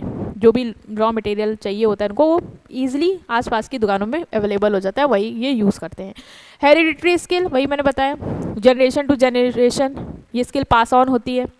जैसे किसी की साड़ी का कढ़ाई वाला काम है तो सालों से हमारे यहाँ चला आ रहा है, तो आज भी वो काम हो रहा है ना। तो वो साड़ी आज भी हम हाथ से उस पर कढ़ाई करके देते हैं, जो कि हर एक साड़ी का पैटर्न अलग होता है, वो अपने आप में अलग है। तो है कि पास ऑन हो रहा है, ठीक है, हम उसको प्रिजर्व कर पा रहे हैं, आगे की जनरेशन लेके जा रही है। स्मॉल कैपिटल इन्वेस्टमेंट, इतना इन्वेस्टमेंट नहीं लगता, ठीक है, पैसा ज़्यादा नहीं लगता, क्योंकि तुम हाई फाई मशीन नहीं यूज़ कर रहे हो ना, ज़्यादा तुम्हें वर्कर्स रखने की, तुम्हें उनको सैलरी वगैरह देनी है, अपना घर से छोटे मोटे लेवल पे काम चल रहा है।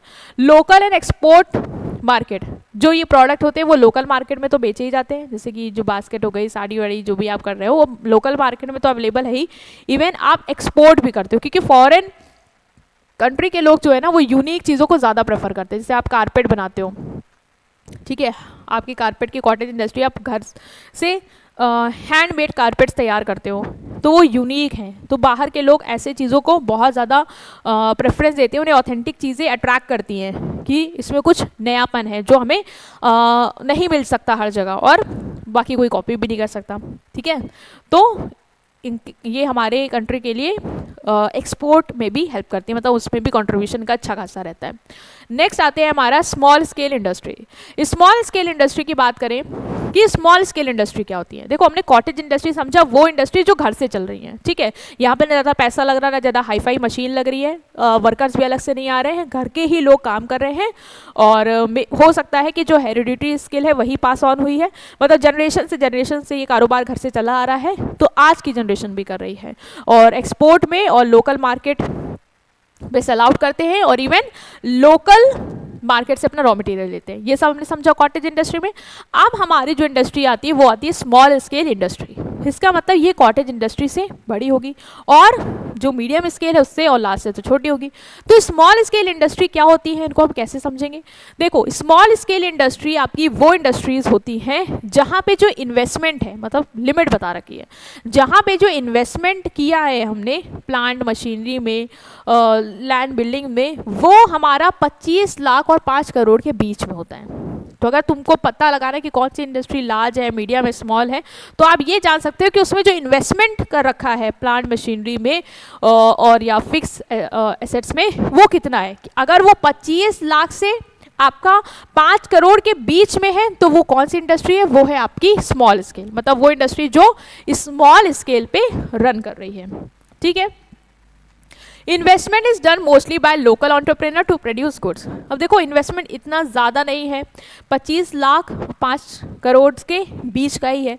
तो जो लोकल एंटरप्रेन्योर हैं, जो अपना सेटअप करना चाहते हैं, मान लो 50 लाख ऐसा कुछ अमाउंट है उनके पास, दे वांट कि हाँ हम कुछ स्टार्ट करते हैं, अपना धंधा खुद का शुरू करते हैं, खुद की साबुन की फैक्ट्री लगाते हैं, हम बनाते हैं और मार्केट में बेचेंगे, है ना। तो वो लोग इसको स्टार्ट कर सकते हैं। सो लोकल एंटरप्रेन्योर जो आसपास रूरल एरिया में या सेमी अर्बन एरियाज में है, वो इस तरीके के काम को, इंडस्ट्री को स्टार्ट कर सकते हैं, ठीक है, क्योंकि पैसा भी कम लग रहा है और एंटरप्रेन्योर भी मोस्टली यहाँ पे लोकल एरिया के होते हैं। मतलब जैसे कि ये तरीके की जो छोटी छोटी इंडस्ट्री हैं वो तुम्हें गांव में या फिर ऐसे छोटे छोटे कस्बों में मिल जाएगी, मतलब बहुत बड़ी सिटी नहीं, कस्बों में मिल जाएगी, जहाँ पे लोकल एंटरप्रेन्योर इतने अमाउंट का इन्वेस्टमेंट करके अपनी छोटी सी इंडस्ट्री शुरू कर देते हैं।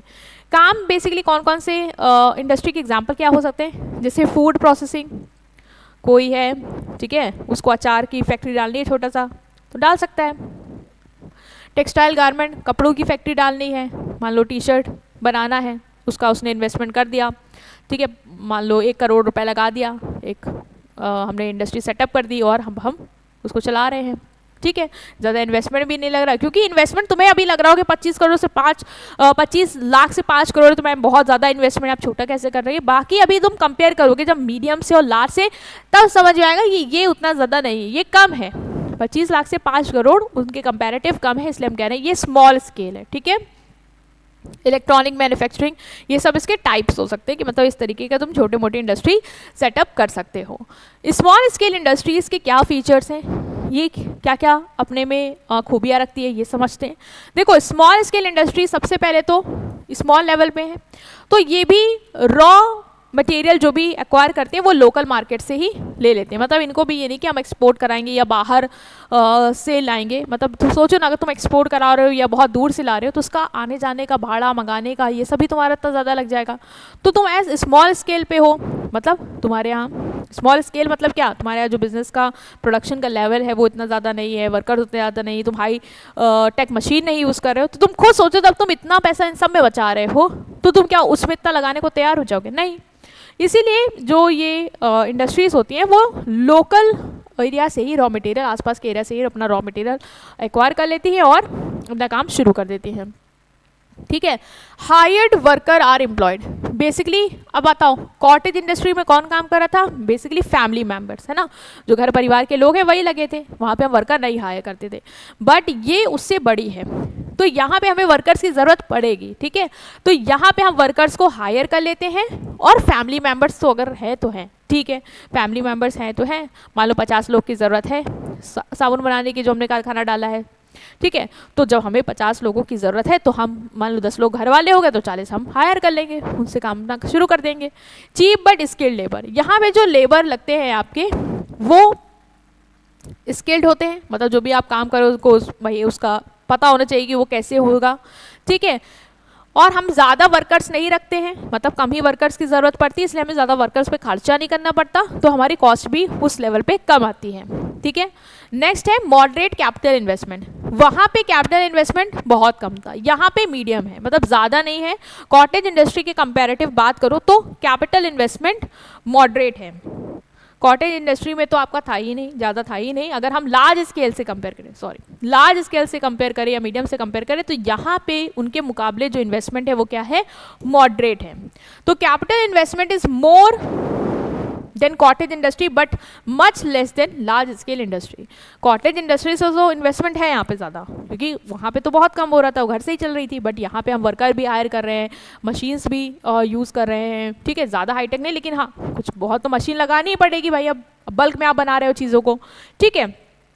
तो इन्वेस्टमेंट है बट लार्ज स्केल में भी तुम देखोगे कि बहुत ज़्यादा है, 5 करोड़ से भी ऊपर जाओगे मीडियम में, तो तब तुम्हें रियलाइज़ होगा कि यहाँ पे उनके मुकाबले उतना नहीं है, मॉडरेट है। मशीन्स का यूज़ कैसा है? बहुत ज़्यादा कि लिमिटेड? तो देखो लिमिटेड, ज़्यादा मशीन्स नहीं, लोग लगे हुए हैं तो उतनी मशीन्स की ज़रूरत नहीं होती, लेकिन हाँ स्मॉल नंबर ऑफ मशीन्स लगेंगी, ठीक है, जो कि पावर से चलेंगी, ठीक है।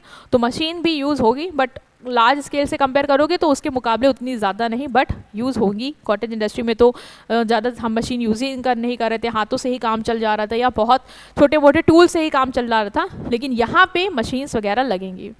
Production for local and external market, यहाँ पे जो आप प्रोडक्शन कर रहे हैं, ठीक है, जो बना रहे हैं, गुड्स तैयार कर रहे हैं, वो लोकल मार्केट में बेचेंगे। इवन आप उसको एक्सपोर्ट भी कर सकते हैं और बिग इंडस्ट्री को सप्लाई कर सकते हैं। जैसे बहुत सारे इंडस्ट्रीज़ होती हैं, जैसे मान लो गियर बनाती हैं या नट बोल्ट्स बनाती हैं, स्मॉल स्केल इंडस्ट्री है, वो उसका काम यही है। तो अब बड़ी इंडस्ट्रीज़ को ये पार्ट्स की ज़रूरत होती है, तो वो इनसे ही खरीद लेते हैं बल्क में और अपना प्रोडक्शन करते हैं, क्योंकि अब वो छोटी छोटी चीज़ें भी बनाएंगे तो फिर बड़ी कैसे बनाएंगे, तो उसके लिए वो स्मॉल स्केल पे ही कहीं ना कहीं निर्भर होते हैं। तो ये उनको प्रोवाइड करता है, फिर एक्सपोर्ट भी करता है और लोकल मार्केट में भी अपना सामान बेचते हैं। ठीक है, इसके अलावा जो फीचर है आपका वो है रोल ऑफ ट्रेडर्स। ट्रेडर का क्या रोल है? देखो, ट्रेडर जो है ना, ट्रेडर जो है वो इनके गुड्स को बेचने में, इनकी मार्केटिंग करने में हेल्प करते हैं। अब जो ये है लोकल लेवल पे हैं, ठीक है, ज़्यादा बड़े नहीं हैं, तो इनको अपना अगर प्रोडक्ट मार्केट टू मार्केट बिकवाना है, उसकी मार्केटिंग करनी है, तो ये उसके लिए मदद लेते हैं ट्रेडर्स की, जो उनको इस चीज़ में सपोर्ट करते हैं। ईजी टू सेटअप, ये इंडस्ट्री में ज़्यादा पेपर वर्क नहीं है, स्मॉल अमाउंट इन्वेस्टमेंट चाहिए, ठीक है, मशीन भी ज़्यादा नहीं लग रही हैं, फैमिली मेम्बर और थोड़े वर्कर के साथ तुम शुरू कर सकते हो। तो ये सेटअप करने में हमारी इजी है। अभी तुम लार्ज स्केल देखोगे तो इतनी आसान नहीं है, उसमें तो बहुत ज़्यादा झंझट है। तो उनके मुकाबले अगर हम देखें तो इसको सेटअप करना काफ़ी आसान है हमारे लिए। ठीक है, तो ये कौन सी है? ये है आपकी स्मॉल स्केल इंडस्ट्री, जो स्मॉल लेवल पे चल रही है compare to our medium and large. ठीक है, यहाँ इन्वेस्टमेंट उतना ज़्यादा आपको नहीं दिखेगा, रॉ मटेरियल ये भी लोकल मार्केट से खरीदते हैं अपना सामान, लोकल मार्केट में बिग इंडस्ट्रीज़ को या कह लो एक्सपोर्ट करते हैं। सेटअप करना आसान है, ठीक है, मशीन इतनी ज़्यादा as compare to large scale नहीं यूज़ हो रही हैं, ठीक है, बट यूज़ होंगी। वर्कर्स भी ज़्यादा नहीं लगेंगे, कुछ वर्कर्स लगेंगे, मशीन रहेंगे एंड हम अपना काम शुरू कर सकते हैं। ठीक है, नेक्स्ट हमारा जो टॉपिक है वो है इन दोनों के बीच में डिफरेंस, क्योंकि अभी तक हमने कॉटेज इंडस्ट्री पढ़ ली कि क्या होती है और हमने समझ लिया स्मॉल स्केल इंडस्ट्री क्या होती है। अब हम समझेंगे कि इन दोनों में क्या डिफरेंस है। ठीक है, क्या डिफरेंस है हमारा कॉटेज इंडस्ट्री और स्मॉल स्केल इंडस्ट्री में। तो अगर आप देखो तो कॉटेज इंडस्ट्री कौन सी इंडस्ट्री थी? जो घर से चल रही थी, ठीक है, और स्मॉल स्केल इंडस्ट्री क्या थी? हम घर से नहीं कर रहे, हमने इसके अलग से सेटअप बना रखा है, लेकिन उसमें उतना ज़्यादा इन्वेस्टमेंट नहीं किया है as compare to our medium and large scale. ठीक है, तो कॉटेज इंडस्ट्री बेसिकली अगर हम बात करें लेबर के यूज़ के रिगार्डिंग कि लेबर मतलब काम कौन करता है यहाँ पे, तो हमने देखा था कॉटेज इंडस्ट्री में बेसिकली जो आर्टिशियन है उसकी फैमिली मेम्बर्स मिलके पूरा काम संभाल लेती हैं, क्योंकि इतने बड़े लेवल पे हम नहीं कर रहे हैं। लेकिन स्मॉल स्केल इंडस्ट्री में हम फैमिली मेम्बर्स के अलावा एम्प्लॉयज़ को हायर भी कर रहे थे। तो यहाँ पे क्या है, these industries are largely carried on by the family member of artisans, जो फैमिली मेम्बर्स वही कैरी करते हैं, बट यहाँ पे हम फैमिली मेम्बर के अलावा लोगों को हायर भी करते हैं। ठीक है, कैपिटल इन्वेस्टमेंट की बात करें तो आपको भी पता है कॉटेज इंडस्ट्री में बहुत ही स्मॉल कैपिटल से आप बिजनेस स्टार्ट कर सकते हो, जो कि आप घर के लोगों से या खुद से ही लगा सकते हो। ठीक है, एज सच आपको कोई लोन वगैरह की ज़रूरत नहीं होगी, इतना बड़ा अमाउंट नहीं होता। मिट्टी लानी है, उससे बस आपको मान लो मटके बनाने हैं या कैंडल्स बना लिए है, वैक्स लाना, तो उतना भर का पैसा आप आराम से घर से और अपने आप से ला सकते हो। अगर स्मॉल स्केल इंडस्ट्री की बात करें तो यहाँ पे आपको पता है 25 लाख से 5 करोड़ तक का पैसा लग सकता है। ठीक है, इसके बीच में रेंज में रहेगा। तो ये आप कहाँ से लाओगे? अब इतना बड़ा अमाउंट है, एक छोटे बिजनेसमैन के लिए तो बड़ा ही अमाउंट है, तो वो लोन ले सकता है या दोस्तों से ले सकता है, फैमिली से, इस तरीके से अरेंज कर सकता है। अगर हम प्रोडक्शन के टेक्निक की बात करें तो ये जो इंडस्ट्रीज़ हैं वो ओल्ड टेक्निक यूज़ करती हैं। कॉटेज इंडस्ट्री ओल्ड टेक्निक या तरीक़ों से अपना काम करती है, जैसे हाथ से ही सिलाई विलाई कर रहे हैं, ठीक है, या फिर टूल्स भी अगर यूज़ कर रहे हैं तो वो पुराने ज़माने के यूज़ करें, मतलब मॉडर्न टूल्स वगैरह पे इन्वेस्टमेंट नहीं कर रहे हैं। ठीक है, अगर हम स्मॉल स्केल की बात करें तो ये मॉडर्न इक्विपमेंट्स और टेक्निक को यूज़ करते हैं। ठीक है, ऐसा नहीं है कि ये पुराने तरीके से काम कर रहे हैं, भाई इनको अच्छे लेवल पे काम करना है एज़ कम्पेयर टू कॉटेज, तो इनको तो टूल्स की ज़रूरत पड़ेगी, मॉडर्न इक्विपमेंट्स की ज़रूरत पड़ेगी। रिसोर्सेज की बात करें तो ये जो लोकली रिसोर्सेज इनको अवेलेबल होते हैं, रॉ मटेरियल जो लोकल मार्केट में मिल जाते हैं उसको यूज़ करते हैं। इनकी बात करें तो ये रिसोर्सेज को लोकल भी यूज़ कर सकते हैं और बाकी प्लेसेस से भी मंगा सकते हैं, ठीक है। आसपास के कुछ मान लो सिटीज़ मंगाना है तो मंगा सकते हैं, ऐसा कोई दिक्कत नहीं है। मार्केट की बात करें तो ये लोकली अपना गुड सेल करते हैं और इनका आपको पता है कि ये अपना गुड जो है वो लोकल मार्केट में एक्सपोर्ट एक्सपोर्ट तो ये भी करते हैं, एक्सपोर्ट तो ये भी करते हैं और ये भी अपना लोकल मार्केट और अलग अलग कंट्री के रीजन में अपना सामान पहुंचा सकते हैं with the help of trader and all, ठीक है। तो ये आपको क्लियर हो गया होगा कि इनका मार्केट बेस क्या है। ओके, सो हमने यहाँ पे डिफरेंस समझ लिया आपके स्मॉल स्केल और कॉटेज इंडस्ट्री में। ये जो टॉपिक है ना स्मॉल स्केल और कॉटेज, इसका काफ़ी टॉपिक बाय टॉपिक चीज़ें आएंगी। क्यों? क्योंकि ये इंपॉर्टेंट सेगमेंट में आएगा, क्योंकि ये इकोनॉमी में कंट्रीब्यूशन भी इसका बहुत रहता है। क्योंकि आपको पता है कि हमारे नेशन में बहुत ज़्यादा लोग गरीब हैं और बहुत स्मॉल लेवल पे, तो बड़ी बड़ी इंडस्ट्री सब नहीं सेटअप कर पाते। तो छोटे छोटे इंडस्ट्री और कारखाने या घर से काम करने वाली इंडस्ट्रीज़ बहुत लोग सेटअप कर लेते हैं और यही लोग ज़्यादा से ज़्यादा कहीं ना कहीं हमारे कंट्रीब्यूशन दे रहे होते हैं इकोनॉमी में, क्योंकि मैक्सिमम पॉपुलेशन यही बिलोंग करती है। तो इसके लिए हम कहेंगे कि इनका जो कंट्रीब्यूशन है हमारे इंडिया में वो काफ़ी ज़्यादा रहता है, क्योंकि मोस्ट ऑफ द लोग ऐसे ही इंडस्ट्रीज़ में दोनों ही सेगमेंट में लगे रहते हैं। तो काम कैसे ज़्यादा कंट्रीब्यूट करते हैं, क्या इकोनॉमी में इनका कंट्रीब्यूशन है, वो हम देख लेते हैं। देखो, सबसे पहला तो ये है कि ये एम्प्लॉयमेंट देते हैं, क्योंकि ये गांव में है या ऐसे एरियाज़ में है जो ज़्यादा डेवलप नहीं है। तो वहाँ ये लोग अब क्या करें, खेती करें। खेती तो भाई सब लोग कर नहीं सकते, तो कहीं ना कहीं तो काम मिलना चाहिए, रोजगार मिलना चाहिए। तो उसके लिए वो अपने घर से इंडस्ट्री शुरू कर सकते हैं या स्मॉल स्केल इंडस्ट्री, मान लो मिलके अगर सबने पैसा मिला लिया और एक कारखाना डाल दिया और काम शुरू कर दिया, जिससे गांव के 50 लोगों को रोजगार मिल गया, तो क्या बुरी बात है ना। तो एम्प्लॉयमेंट ओरिएंटेड है ये। These industries provide large scale employment opportunity specially in rural and सब अर्बन एरियाज। सब अर्बन एरियाज़ में, रूरल एरियाज़ में अगर छोटे छोटे कारखाने पड़ जाते हैं या घर से कारखाने शुरू करते हैं लोग, तो लोगों को एम्प्लॉयमेंट ज़्यादा से ज़्यादा लेवल पे मिल पाती है। क्योंकि इससे देखो इन्वेस्टमेंट कम है तो इसको ज़्यादा लोग शुरू कर सकते हैं। जिनके पास भी इतना है वो छोटे इंडस्ट्री डाल सकते हैं या घर से काम करना शुरू कर सकते हैं। लेकिन लार्ज स्केल के लिए तुम्हें बहुत बड़ा इन्वेस्टमेंट चाहिए, तो वो सबकी बस की बात नहीं है। और रूरल एरिया और सब अर्बन एरियाज़ में तो लोगों की ज़्यादा बस की बात है ही नहीं, है ना। तो वहाँ एम्प्लॉयमेंट का सोर्स क्या होगा, तो उसके लिए ये इंडस्ट्रीज इंपॉर्टेंट है, ठीक है। They help reduce unemployment and under employment in populace country like India. Of course ये एम्प्लॉयमेंट जनरेट करती हैं, तो जो हमारी अनएम्प्लॉयमेंट की प्रॉब्लम है उसको सॉल्व करने में इंपॉर्टेंट रोल प्ले करती हैं। Require less capital and resources, हमने पढ़ा भी था कि कॉटेज में बहुत ही स्मॉल ऑफ इन्वेस्टमेंट चाहिए और स्मॉल स्केल में तुम्हारा 25 लाख से 5 करोड़ तक का इन्वेस्टमेंट चाहिए। तो as compare to large industries इनमें इन्वेस्टमेंट कम लगता है, ठीक है। तो ये कम रिसोर्सेज से ही शुरू कर दी जा सकती हैं, जो कि स्मॉल एंटरप्रेन्योर, स्मॉल बिजनेसमैन के लिए क्या होता है, आसान होता है इंडस्ट्रीज को सेटअप करना और अपना काम शुरू कर पाना। Next is quick production. Production भी बहुत जल्दी शुरू हो जाता है। स्मॉल स्केल और कॉटेज इंडस्ट्रीज को सेटअप करना आसान है। अब तुमने जैसे आज मिट्टी लिया और कल से तुमने, आज ही से मान लो तुमने अपना मटके बनाना शुरू कर दिया, अपना मार्केट बेचने लग गए, ठीक है। तुमने पैसा लगाया और स्मॉल छोटी सी फैक्ट्री जो है वो डाल दी साबुन की, और तुमने अपना साबुन बनाना कुछ वर्कर के साथ लग के शुरू कर दिया। मतलब ज़्यादा समय नहीं लगेगा, ईजिली सेटअप हो जाएगा और प्रोडक्शन जो है वो तुम शॉर्ट पीरियड में ही शुरू कर सकते हो, जिससे तुम्हें जल्दी से ही अपने इन्वेस्टमेंट का रिटर्न मिलना शुरू हो जाएगा, ठीक है। नेक्स्ट है equal distribution of income and wealth. जो वेल्थ है, इनकम है, उसका डिस्ट्रीब्यूशन इक्वल होता है। These industries are generally owned by middle and low income group. The income is distributed among large number of people. देखो, large industries जो है वो बड़े बड़े इंडस्ट्रियलिस्ट ही कर सकते हैं, क्योंकि बहुत बड़ा अमाउंट लग रहा है तो सबकी बस की बात नहीं है।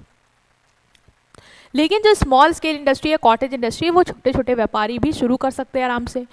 तो इससे क्या होगा कि वो जो इनकम है वो मोस्टली, जैसे सब लोग, मोस्ट ऑफ द लोग स्टार्ट कर सकते हैं इस इंडस्ट्रीज़ को, सब लोग कहीं ना कहीं ज़्यादा से ज़्यादा लोगों को एम्प्लॉयमेंट दे रहे हैं, तो सब लोग कमाएंगे तो इनकम सब में बढ़ जाएगी। यहाँ पे ये नहीं कि सिर्फ एक बंदा बैठा है वही इंडस्ट्री सेट कर पाया है बड़ी, उसने सबको फिक्स वेजेस पे रख दिया तो सब नहीं कमा पा रहे उतना। यहाँ पे एक ओनर ने, जैसे गांव में मान लो 50 लोगों ने मिलके अपना कारखाना शुरू कर दिया है, 50 अगर इंडस्ट्री लगी हुई है, छोटी छोटी मान लो स्मॉल स्केल इंडस्ट्री अगर 50 भी लगी हुई है, 100 को भी लगा रही है, तो आप मल्टीप्लाई कर लो तो कितने लोगों को रोजगार एक बार में मिल जाएगा उन यूनिट्स के थ्रू। ठीक है, तो ये इनकम और वेल्थ का डिस्ट्रीब्यूशन इक्वल करने में मदद करती है कि सब लोग कहीं ना कहीं इतने इन्वेस्टमेंट के साथ अपना अपना काम शुरू कर सकते हैं, कमा सकते हैं और लोगों को रख के उनको भी इनकम डिस्ट्रीब्यूशन में हेल्प कर सकते हैं, उनको भी इनकम जनरेट करने में मदद कर सकते हैं। तो यहाँ पे कोई एक अमीर और बाकी गरीब नहीं रहेंगे, यहाँ पे सब अपना अपना इस्टेब्लिशमेंट करके कमा के रोजगार दे के दूसरों को मदद करके आगे बढ़ पाएंगे। ठीक है, तो ये पॉसिबिलिटी यहाँ पे रहती है कि इनइक्वालिटी ऑफ वेल्थ कम होती है। डिसेंट्रलाइजेशन ऑफ इंडस्ट्रीज, अच्छा ये जो इंडस्ट्रीज हैं स्मॉल स्केल और आपकी कॉटेज इंडस्ट्रीज, ये बहुत ज़्यादा विलेजेस में और अलग अलग अर्बन एरियाज में सेटअप हो जाती है क्योंकि इन्वेस्टमेंट ज़्यादा नहीं है। ठीक है, फिर इसमें तीम झाम नहीं है, तो अलग अलग गांव में हर जगह टाउन्स में आप इन इंडस्ट्रीज़ को देखने को मिल जाओगे। अब जैसे लार्ज स्केल है तो वो आपको सिर्फ बड़ी सिटीज़ में ही देखने को मिलेंगी, वो सेंट्रलाइज्ड हैं वहीं पे, क्योंकि उनकी जो ज़रूरतें हैं, जो इन्वायरमेंट मान लो या जो पैसा मान लो, वो सब उनको वहीं से ही मिल सकता है। ठीक है, वो इतने बड़े कारखाने हैं कि जो फैसिलिटी भी उनके लिए चाहिए वो वहीं अवेलेबल है, जो कि बड़ी सिटीज़ हैं। पर मान लो बहुत ज़्यादा पावर लगती है तो वो वहीं मिल पाएगी, गाँव में नहीं मिल पाएगा। लेकिन ये जो इंडस्ट्रीज़ है इनमें ऐसा हाई-फाई तो ऐसा जो रिक्वायरमेंट है नहीं कि बहुत ज़्यादा पावर की ज़रूरत है या बहुत ही मॉडर्नाइज टूल्स या बहुत ही ज़्यादा पैसों की ज़रूरत है जो वहीं से ही वहीं के लोग लगा सकते हैं। नहीं, यहाँ पे तो छोटे छोटे कारखाने घर से कोई भी चला सकता है।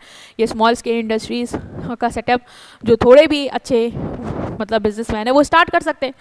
तो यहाँ पे ये जो इंडस्ट्रीज़ है ना वो डिसेंट्रलाइज, मतलब आपको हर कहीं गांव में हर टाउन में देखने को मिल जाएंगी, एक जगह इसकी सीमित नहीं है। तो इससे क्या होता है कि हर रीजन का डेवलपमेंट हो रहा है, हर गांव में हर जगह का आपको डेवलपमेंट देखने को मिल जाता है। Unlike large industries they do not concentrate in few developed area. Large industries क्या है, कुछ ही एक डेवलप एरियाज में ही सेटअप है, आपको वो जैसे मुंबई हो गया, दिल्ली हो गया, वहीं देखने को मिलेंगी। लेकिन ये सब छोटे छोटे कारखाने आपको गाँव में अलग अलग अर्बन एरियाज में देखने को मिल जाएंगे, सेमी अर्बन एरियाज में या सब अर्बन एरियाज बोलूँगी, बहुत ही डेवलप सिटीज़ में नहीं। ठीक है, less pressure on agriculture. India में जो पॉपुलेशन है वो बहुत ज़्यादा है, तो लोग क्या करते हैं, ज़्यादा ज़्यादा सोचते हैं एग्रीकल्चर में लगे रहें। लेकिन क्या एग्रीकल्चर सबको रखा पाएगी? नहीं। तो अब काम चाहिए, तो अब गांव वाले काम कहाँ ढूंढेंगे? आसपास देखते हैं कोई फैक्ट्री लगी हुई है, कोई घर से काम कर रहे हैं, जैसे साड़ी वाला काम है तो भाई गए, हम भी कढ़ाई करना चाहते हैं, हमें भी काम मिल जाए, तो भाई वहाँ ज़रूरत है तो आपको भी काम मिल जाएगा। ठीक है, वो फैक्ट्री में अगर काम है तो आपको भी काम मिल जाएगा। तो इस तरीके से उन लोगों को रोज़गार अपने गाँव में ही मिल जाता है, आसपास की फैक्ट्रीज़ में, आसपास के स्मॉल स्केल इंडस्ट्रीज़ में, कॉटेज इंडस्ट्रीज़ में, जिससे वो एग्रीकल्चर में अपना समय नहीं बर्बाद करते बल्कि इंडस्ट्रीज़ में जाके अपना कंट्रीब्यूशन करके पैसा कमा सकते हैं। ठीक है, आप इमेज में भी देख सकते हो कि वो खेती बाड़ी में लोगों की ज़रूरत नहीं है तो जाके जो भी इंडस्ट्री जो भी सेटअप लगे हुए हैं, मान लो घरों में लगे हुए हैं या किसी ने अपनी चक्की स्टार्ट कर दी है, ठीक है, किसी ने छोटी बेकरी स्टार्ट कर दी है, तो वहाँ जाके आप लग के पैसा कमा सकते हो। ठीक है, इससे क्या होता है कि भाई जो लैंड होल्डिंग है आपकी, जो हमने बात भी करी थी, एग्रीकल्चर लैंड जो है वो फ्रेगमेंटेड है, मतलब छोटे छोटे टुकड़े हैं और उसमें सब लोग लगे हैं, तो क्या ही होगा, है ना, ज़रूरत ही नहीं है उस चीज़ की, तो वो हम रिड्यूस कर पाएंगे। एज अ रिज़ल्ट जो एग्रीकल्चर पे प्रेशर आ रहा है वो कम आएगा, कम ही लोग खेती करेंगे, ज़मीन सबको ज़्यादा मिल जाएगी और आराम से वो बड़े लेवल पे काम कर पाएंगे एग्रीकल्चर में भी। नेक्स्ट इसकी सिग्निफिकेंस एक्सपोर्ट में, ये इंडस्ट्रीज़ हमारे एक्सपोर्ट मार्केट में भी कंट्रीब्यूशन करती है। मैंने बताया था कॉटेज इंडस्ट्रीज़ के जो यूनिक आर्टिकल्स होते हैं वो फॉरेन कंट्री वाले लोग ऑफ कोर्स प्रेफर करते हैं, तो ये अपनी मार्केट वहाँ पे बना पाते हैं, तो हमारी कंट्री को फॉरेन करेंसी लाने में मदद करती है। इवन स्मॉल स्केल इंडस्ट्रीज़ भी अपना जो कंट्रीब्यूशन है वो एक्सपोर्ट में करती हैं हमारे, तो इन दोनों का कंट्रीब्यूशन हमें एक्सपोर्ट में देखने को मिलता है। जैसे कि ज्वेलरीज हो गई, जेम्स हो गए, लेदर गुड्स हो गए, जो ये लोग बना रहे हैं ये फॉरेन कंट्री में भेजे जाते हैं। Next is complementary to large industries. मैंने बताया भी था कि लार्ज इंडस्ट्रीज़ जैसे छोटे मोटे पार्ट है वो नहीं बनाती, तो छोटे मोटे पार्ट के लिए वो स्मॉल स्केल पे ही डिपेंड करती है।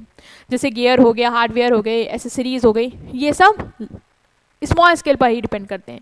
ठीक है, जैसे आप देखो साइकिल्स के, जैसे लार्ज स्केल इंडस्ट्री है जो साइकिल्स बनाती है, ठीक है, तो साइकिल्स के लिए जो पार्ट चाहिए, जैसे टायर चाहिए, ठीक है, गियर चाहिए, ये सब कौन बना के देगा? स्मॉल स्केल इंडस्ट्री देगी।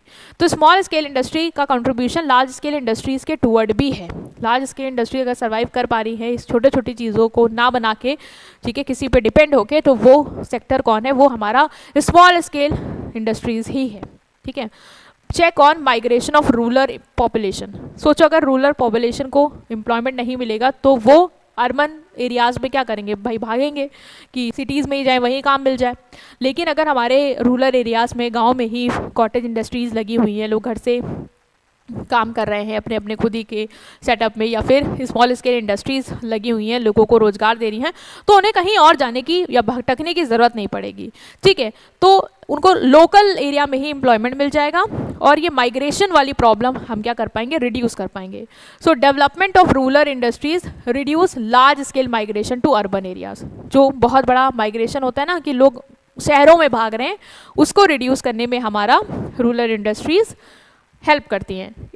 Help maintain healthy rural environment. और भाई रूरल इन्वायरमेंट मेंटेन रहता है, भाई लोग गांव में ही रहेंगे, गांव में ही कमाएंगे, खुश रहेंगे, अदरवाइज तो सब शहर ही भागेंगे, तो गांव में कौन रहेगा, है ना? तो उस तरीके से हमें हेल्प करते हैं। तो ये क्या है, इनके कंट्रीब्यूशन है, बहुत ज़रूरी है, आप इसको ज़रूर देख के आना। ये सबसे पहले तो एम्प्लॉयमेंट ओरिएंटेड है, लोगों को रोज़गार देती है, कैपिटल कम लगती है, रिसोर्सेज कम लगते हैं, तो उतना तीम झाम नहीं होता, लोग स्टार्ट कर सकते हैं आराम से, प्रोडक्शन जल्दी शुरू कर सकते हैं, distribution of income wealth equal रहता है, डिसेंट्रलाइजेशन ऑफ इंडस्ट्रीज़ जो हैं वो आपको हर गांव, हर सेमी अर्बन एरियाज में देखने को मिल जाएंगी। मतलब एक ही बड़ी डेवलप कंट्री या डेवलप सिटीज़ में ही लिमिटेड नहीं है। ठीक है, तो स्कैटर्ड है, फैली हुई है, लोगों को रोजगार अपने अपने गांव में ही, अपनी अपनी टाउन्स में ही मिल जा रहा है। एग्रीकल्चर पे प्रेशर नहीं आता क्योंकि ये लोगों को एम्प्लॉयमेंट देते हैं। ठीक है, एक्सपोर्ट में कंट्रीब्यूट करते हैं, लार्ज स्केल इंडस्ट्रीज के लिए जो सपोर्टिंग मटेरियल है, ठीक है, वो प्रोवाइड करते हैं। और रूरल पॉपुलेशन माइग्रेट ना हो इसके ऊपर ये अपना पूरा चेक भी रखते हैं, ताकि लोगों को रोज़गार वहीं मिल जाए, ताकि वो बाहर ना जाएं और गांव का माहौल ना ख़राब हो, वहाँ पे भी अपना ग्रोथ वगैरह होती रहे। ठीक है, नेक्स्ट जो हमारी स्केल इंडस्ट्री है वो है medium scale industry. Cottage industry I hope आपको क्लियर हो गया। इसके बाद हमने अपना पढ़ा स्मॉल स्केल इंडस्ट्री। अब जो हमारी इंडस्ट्री आती है वो आती है हमारी मीडियम स्केल इंडस्ट्री। अब मीडियम स्केल इंडस्ट्री जो है ना वो स्मॉल स्केल इंडस्ट्री से बड़ी है और लार्ज स्केल इंडस्ट्री से छोटी है, मतलब बीच में आएगी। ठीक है, तो द इंडस्ट्री और company is called medium scale industry when the fix investment, एक इंडस्ट्री को हम मीडियम स्केल इंडस्ट्री तब कहेंगे जब उसमें जो फिक्स इन्वेस्टमेंट है, मतलब जो पैसा लगा रहे हैं वो इन्वेस्ट कर रहे हैं हमारी प्लांट मशीनरी में, लैंड में, बिल्डिंग में, वो कितना इन्वेस्ट कर रहे हैं? वो कर रहे हैं हमारा 5 करोड़ से ज़्यादा और 10 करोड़ से कम। 5 करोड़ से ज़्यादा और 10 करोड़ से कम का इन्वेस्टमेंट ये इंडस्ट्रीज करती हैं। ठीक है, क्या फीचर है इनके? पहला तो मॉडर्न कैपिटल इन्वेस्टमेंट। अब आप देख रहे हो, सॉरी, मॉडरेट कैपिटल इन्वेस्टमेंट। यहाँ पे जो कैपिटल इन्वेस्टमेंट है वो स्मॉल स्केल से क्या है? ज़्यादा है, क्योंकि भाई वहाँ तो बस 5 करोड़ तक था लिमिट, यहाँ पे 5 करोड़ से ज़्यादा और 10 करोड़ से कम। तो इसका मतलब यहाँ पे जो कैपिटल इन्वेस्टमेंट है वो स्मॉल स्केल इंडस्ट्री से ज़्यादा है और लार्ज स्केल इंडस्ट्री से कम है। तो हम कहेंगे कि यहाँ पे कैपिटल इन्वेस्टमेंट कितना है? मॉडरेट है। ठीक है, more than small scale and less than large scale. These industries are bigger than small scale and smaller than large scale. Smaller scale से बड़ी हैं, ठीक है, इन टर्म ऑफ कह लो, इन टर्म ऑफ एम्प्लॉयमेंट कह लो, in term of scale of production कह लो, इन टर्म ऑफ साइज कह लो, किससे बड़ी हैं? स्मॉल स्केल इंडस्ट्री से बड़ी हैं और लार्ज स्केल इंडस्ट्री से छोटी हैं। Use of machine and technology. अब ये मशीन का कैसे यूज करते हैं? देखो, कॉटेज में तो ऑफ कोर्स हम देख रहे थे कि हाथ से ही सब ज़्यादा से ज़्यादा काम कर रहे थे और बहुत ही ओल्ड टेक्निक यूज़ कर रहे थे। स्मॉल स्केल में हमने देखा कि वर्कर्स का यूज़ करते हैं, तो मशीन उतनी ज़्यादा नहीं, लेकिन मशीन यूज़ करते हैं। अगर हम हमारे मीडियम स्केल की बात करें तो ये उनके कंपैरेटिव ज़्यादा मशीन यूज़ करते हैं और ज़्यादा अपग्रेडेड टेक्नोलॉजी वगैरह का यूज़ करते हैं as compare to small scale industry. Small scale industry जितना कह लो टेक्नोलॉजी यूज़ करती है, उससे अपडेटेड वर्जन हमारा ये सेक्टर यूज़ करता है। भाई इनके पास पैसा ज़्यादा है, तो ये अगर मॉडल भी लेंगे तो उससे अपडेटेड ही लेंगे जो आपका स्मॉल स्केल इंडस्ट्रीज ले पा रहा है, क्योंकि एफोर्ड ज़्यादा ये कर सकते हैं। ठीक है, तो मशीन भी ज़्यादा लगाते हैं, अब इनको ज़्यादा मशीन वगैरह सेटअप करने, क्योंकि प्रोडक्शन का ज़्यादा बड़े लेवल पे हो रहा है तो मशीनों की भी ज़रूरत इनको ज़्यादा होती है, ठीक है। टेक्नोलॉजी भी अपग्रेडेड रखते हैं ताकि इनकी प्रोडक्टिविटी अच्छी रहे। ये हमने देखो स्मॉल मीडियम लार्ज ऐसे आपको डायग्राम में ऐसे प्रेजेंट भी कर रखा है, ठीक है, कि मतलब जो मीडियम वाली होती है वो स्मॉल से ज़्यादा और लार्ज से कम होती है। और ये वैरायटी ऑफ गुड्स बनाते हैं, मतलब अगर हमारे गारमेंट्स में बना भी रहे हैं तो शर्ट, टी शर्ट, पैंट, मतलब बहुत सारे वैरायटी ऑफ उसमें सेगमेंट लॉन्च कर देते हैं अपने, क्योंकि इन्वेस्टमेंट ज़्यादा है, कैपिटल ज़्यादा है, तो ये वैरायटी पे फोकस कर पाते हैं। अब स्मॉल स्केल इंडस्ट्री उतना वैरायटी पे फोकस नहीं कर सकता क्योंकि इन्वेस्टमेंट उतना ज़्यादा उनका नहीं है, तो वो एक दो प्रोडक्ट पे ही कहीं ना कहीं फोकस कर पाते हैं। बट इनका वैरायटी ऑफ प्रोडक्ट पॉसिबल है, variety of goods production possible है due to more investment as compare to your small scale industry. इनका रोल क्या है, तो इनका रोल इंडिया में क्या है, ये भी एम्प्लॉयमेंट देंगे of course. Medium scale industries are labour intensive and create many job, ये भी ज़्यादा से ज़्यादा लोगों को क्या करेंगे, रोजगार देंगे। दूसरा, equality, income from these industries spread widely, benefit are shared across various region, minimising economic inequality. इनका भी जो बेनिफिट है वो ज़्यादा से ज़्यादा लोगों में बढ़ता है, जो भी वर्कर्स काम कर रहे हैं, जो भी ओनर्स सेटअप कर रखे हैं, जो भी हमारे ट्रेडर हैं, सप्लायर्स हैं, सब में इनकम ज़्यादा से ज़्यादा डिस्ट्रीब्यूट हो जाती है, क्योंकि मीडियम स्केल इंडस्ट्रीज़ भी as comparative to large scale industries ज़्यादा लोग सेटअप कर पाते हैं। तो जितने ज़्यादा लोग कर पा रहे हैं उतने ज़्यादा लोगों में वो इनकम डिस्ट्रीब्यूट हो रही है, उनके थ्रू बाकी लोगों में डिस्ट्रीब्यूट हो पा रही है, तो डिस्ट्रीब्यूशन ज़्यादा देखने को मिल रहा है हमें, ठीक है। यहाँ पे भी आउटपुट की बात करें तो medium scale industries contributes to industrial output and export. अब ऐसा नहीं कि ये एक्सपोर्ट में कंट्रीब्यूट करेंगे, ये भी हमारे इंडस्ट्रियल आउटपुट, मतलब जो भी इंडस्ट्री सब मिलकर बना रही है उसमें इनका अच्छा खासा कंट्रीब्यूशन रहता है, और ये भी एक्सपोर्ट करने में हेल्प करते हैं, अपना कंट्रीब्यूशन देते हैं। तो ये हो गया हमारा कि मीडियम स्केल इंडस्ट्रीज़ का क्या है। तो मीडियम स्केल इंडस्ट्री में आपको ये याद रखना है कि स्मॉल स्केल इंडस्ट्रीज से इनका कंट्रीब्यूशन ज़्यादा है, और मतलब इन टर्म ऑफ इन्वेस्टमेंट ज़्यादा है, और इन term of large scale industry उतना इन्वेस्टमेंट नहीं है, कम है, ठीक है। फिर इनके फीचर्स आपको याद रखना है कि ये मशीन्स जो है वो अपडेटेड यूज़ करते हैं, ज़्यादा यूज़ करते हैं, वर्कर ज़्यादा यहाँ पे लगे होते हैं, ठीक है, ज़्यादा लेबर इंटेंसिव है, और कैपिटल मॉडरेट यहाँ पे इन्वेस्ट होती है, इक्वालिटी ऑफ इनकम ये भी जनरेट करते हैं, और आउटपुट में कंट्रीब्यूशन, एक्सपोर्ट में कंट्रीब्यूशन इनका भी अच्छा खासा रहता है, ठीक है। नेक्स्ट जो हमारी आ रही है वो आ रही है लार्ज स्केल इंडस्ट्रीज़, जिसके बारे में हमने बात भी करी थी कि लार्ज स्केल इंडस्ट्रीज़ जो है उनका इन्वेस्टमेंट बहुत ही हाई लेवल का होता है, मतलब बहुत ज़्यादा होता है as compare to your other industries जो अभी तक हमने पढ़ ली है। क्या होता है, तो इंडस्ट्रीज और company is called large scale industry when it is fixed capital investment exceed 10 crore. अगर यहाँ पे जो हमारा इन्वेस्टमेंट है, ठीक है, फिक्स्ड कैपिटल इन्वेस्टमेंट मतलब जो पैसा हमने लगा रखा है मशीन में, प्लांट में, सेटअप में, लैंड बिल्डिंग इन सब में, अगर वो एक्सीड कर जाए, मतलब 10 करोड़ से ज़्यादा है, तो हम कहेंगे कि वो इंडस्ट्री हमारी लार्ज स्केल इंडस्ट्री है, ठीक है। अब आप पीछे जाओ और देखो कि स्मॉल स्केल में कहाँ से शुरुआत थी, 25 लाख से 5 करोड़ के बीच में, और यहाँ पे हम 10 करोड़ को भी क्रॉस कर रहे हैं, ठीक है। तो ये क्या है, लार्ज स्केल है, उससे ज़्यादा बड़ी इंडस्ट्री है। उस मीडियम में देखा कि 5 करोड़ से 10 करोड़ तक ही है बस, और ये 10 करोड़ से भी ऊपर, मतलब तुम कितना भी लगा दो, 20 करोड़, 50 करोड़, 100 करोड़, व्हाटएवर, ठीक है। तो यहाँ पे अगर हम बात करें इंफ्रास्ट्रक्चर की, तो इंफ्रास्ट्रक्चर इनका क्या होता है, ह्यूज होता है, मतलब फैक्ट्रीज जो है उनका साइज़ बड़ा है, बहुत बड़ी बड़ी फैक्ट्रीज़ होती हैं, और बड़ी बड़ी फैक्ट्रीज़ हैं तो ये जो भी इक्विपमेंट्स वगैरह, जो इंफ्रास्ट्रक्चर फैसिलिटीज़ यूज़ करेंगे, चाहे वो वाटर की हो, ट्रांसपोर्टेशन की हो, इलेक्ट्रिसिटी की हो, वो भी बहुत ही इंटेंसिव होगी, बहुत ही ह्यूज होगी, ठीक है। दूसरा, heavy requirement of raw material and man power. अब भाई ये बड़ी लेवल पे काम कर रही है, लार्ज स्केल इंडस्ट्री है, बहुत बड़े पैमाने पे हम प्रोडक्शन कर रहे हैं, बहुत बड़े पैमाने में हमने इन्वेस्टमेंट कर रखा है, तो जो रॉ मटेरियल चाहिए होगा जिससे हम बल्क में बनाएं वो भी बहुत ज़्यादा चाहिए होगा। इवन जो वर्कर्स हमें चाहिए होंगे काम करने के लिए हमारे इंडस्ट्रीज़ में, ठीक है, वो भी हमें बहुत ज़्यादा लगेंगे, तो मैन पावर की रिक्वायरमेंट भी इसको काफ़ी रहती है। लार्ज कैपिटल इन्वेस्टमेंट तो हमने देख ही लिया, इन्वेस्टमेंट जो है वो 10 करोड़ से ज़्यादा है, जो अपनी प्लांट, मशीनरी, बिल्डिंग में जो इन्वेस्टमेंट करते हैं वो 10 करोड़ से ज़्यादा का करेंगे।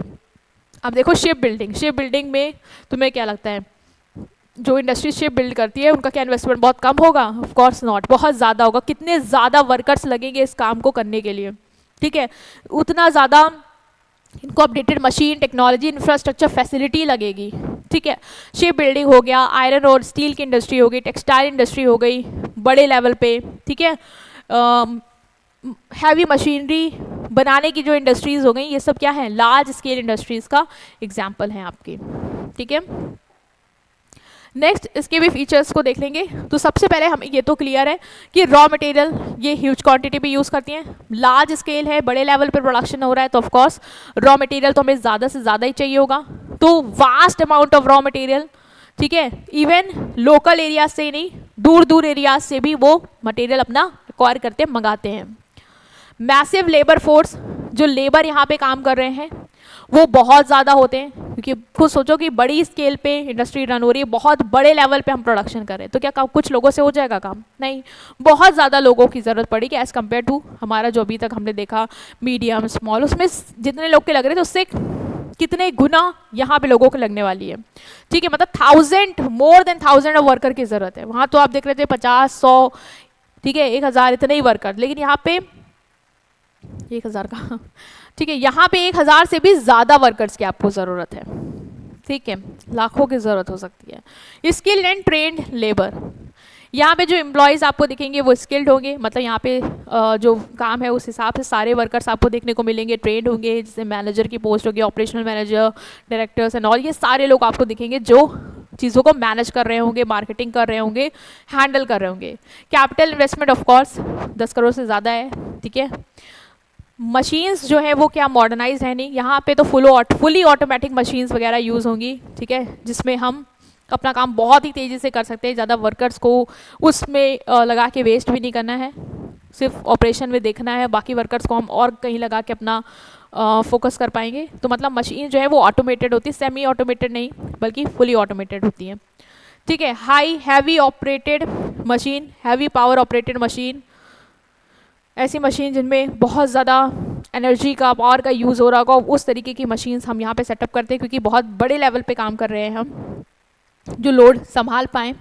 ट्रांसपोर्टेशन फैसिलिटीज़ की बात करें तो इनको ऑफ कोर्स ट्रांसपोर्टेशन फैसिलिटीज़ तो लगेगी, अपना रॉ मटेरियल बल्क में चाहिए तो वहाँ से अपने सेटअप पे मंगाना और गुड्स को जो बनाया उसको मार्केट तक पहुँचाना इन बल्क, तो ऑफ कोर्स अच्छा खासा ट्रांसपोर्टेशन फैसिलिटी की ज़रूरत इनको पड़ने वाली है, ठीक है।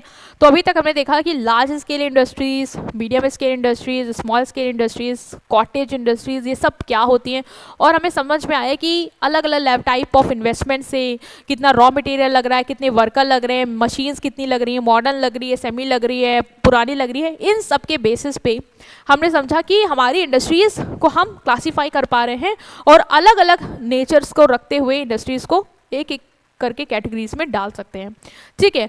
अब हमारा जो टॉपिक आता है वो आता है आपका impact of industrial practices on ecosystem. अब देखो ये जो इंडस्ट्रीज हैं ये प्रोडक्शन तो कर रही हैं, ठीक है, और लार्ज स्केल इंडस्ट्री को तुमने देखा कि कितनी भारी मात्रा पे पावर यूज़ कर रही है और कितने ज़्यादा गुड एंड सर्विसेज प्रोड्यूस कर रही है और डिस्ट्रीब्यूट कर रही है, ठीक है। तो इतनी सारी इंडस्ट्री जो पूरी कंट्री में लग के काम कर रहे हैं, सारे इंडस्ट्रीज जो कंट्री में लग के काम कर रहे हैं, क्या ये आपको लगता है कि पॉल्यूशन जनरेट नहीं करते होंगे, ठीक है। ये जो इंडस्ट्रीज़ हैं इनका जो धुआं जो आता है, क्या ये हवा में जाता है, क्या इससे पॉल्यूशन नहीं होता, या ये जो अपना जो वाटर रिलीज़ करती है, जैसे टेक्सटाइल इंडस्ट्रीज है, ठीक है, डाइंग का काम है मान लो कपड़ों को, तो वहाँ पे जो पानी निकलता है क्या वो वाटर बॉडीज़ में नहीं जाता, क्या उससे वाटर बॉडीज़ नहीं हैम्पर होती हैं, क्या उनको हार्म नहीं होता। तो हमें ये समझ में आ रहा है कि जो इंडस्ट्रियल प्रैक्टिसेस हैं, जो इंडस्ट्रीज़ कर रही हैं, जो हमारी इकोनॉमिक ग्रोथ में ऑफ कोर्स मदद कर रही हैं, बट क्या इसका इन्वायरमेंट में इम्पैक्ट कैसा है, क्या बहुत अच्छा आ रहा है या पुअर आ रहा है, या क्या है। तो ये आपको भी समझ में आ रहा है कि इंडस्ट्रियलाइजेशन की वजह से ग्रोथ तो है, लेकिन इनका इन्वायरमेंट पे एक तरीके से नेगेटिव इम्पैक्ट भी है, क्योंकि जो एयर क्वालिटी है वो इसकी वजह से ख़राब होती है, जो वाटर क्वालिटी है वो ख़राब हो जाती है, जो सॉइल क्वालिटी होती है वो भी कहीं ना कहीं डिस्टर्ब होती है। इवन जो बड़ी बड़ी इंडस्ट्रीज़ हैं जहाँ पे बहुत ज़्यादा नॉइज़ होती है उसकी वजह से नॉइज़ पॉल्यूशन भी होता है। मतलब ये इंडस्ट्रीज़ कहीं ना कहीं ग्रोथ में, डेवलपमेंट में हेल्प कर रही हैं, लेकिन ये हमारे नेचर को, हमारे इकोसिस्टम को भी डिस्टर्ब कर रहे हैं, ठीक है। तो हमको यही समझना है कि क्या इम्पैक्ट है, मतलब किस तरीके से ये हमारे नेचर को डिस्टर्ब करते हैं, क्या कॉजेज़ हैं, क्या वजह है जिस वजह से ये हमारे इकोसिस्टम को हार्म कर रहे हैं। तो पहले तो हम समझेंगे कि क्या रीज़न, मतलब क्या क्या चीज़ें ये लोग कर रहे हैं। उसके बाद हम समझेंगे कि सोल्यूशन क्या है, मतलब हम कैसे इसको बैलेंस कर सकते हैं, कैसे हम ये जो प्रॉब्लम है सॉल्व कर सकते हैं। क्योंकि इंडस्ट्रीज़ तो नहीं बंद होगी, पहली बात, ठीक है। इंडस्ट्रीज़ हैं तभी सारी चीज़ें चल पा रही हैं, क्योंकि ग्रोथ तभी हो पा रही है, गुड्स एंड सर्विसेज तभी अवेलेबल हो पा रहे हैं, तभी लोगों का लिविंग स्टैंडर्ड बन पा रहा है, तभी लोग सर्वाइव कर पा रहे हैं। ज़रूरतें हम नहीं बंद कर सकते, बट हम क्या करें जिससे हम इन्वायरमेंट को सेव कर सकते हैं। तो मेजर्स भी समझेंगे और हम ये भी समझेंगे कि किस तरीके से ये इंडस्ट्रीज़ हमारे नेचर को डिस्टर्ब कर रही हैं। तो आपके जो सिलेबस में है वो 2 पॉइंट पे फोकस किया गया है, ठीक है। आपके आप बुक देखोगे तो बहुत सारे टॉपिक्स मेंशन है, लेकिन सिलेबस में जो इम्पैक्ट है इंडस्ट्रियलाइजेशन का ऑन इकोसिस्टम, वो 2 टर्म में आपको समझना है। एक है आपका पोल्यूशन और दूसरा है आपका डिफॉरेस्टेशन, ठीक है। तो हम उन दोनों को ही कवर करेंगे, बाकी आप रीड कर सकते हो, सिलेबस में नहीं है। अगर आपको फिर भी लगता है तो आप उसको गो थ्रू कर सकते हो एक बार अपने लिए, ठीक है। तो सबसे पहले हम बात करें पॉल्यूशन की। पॉल्यूशन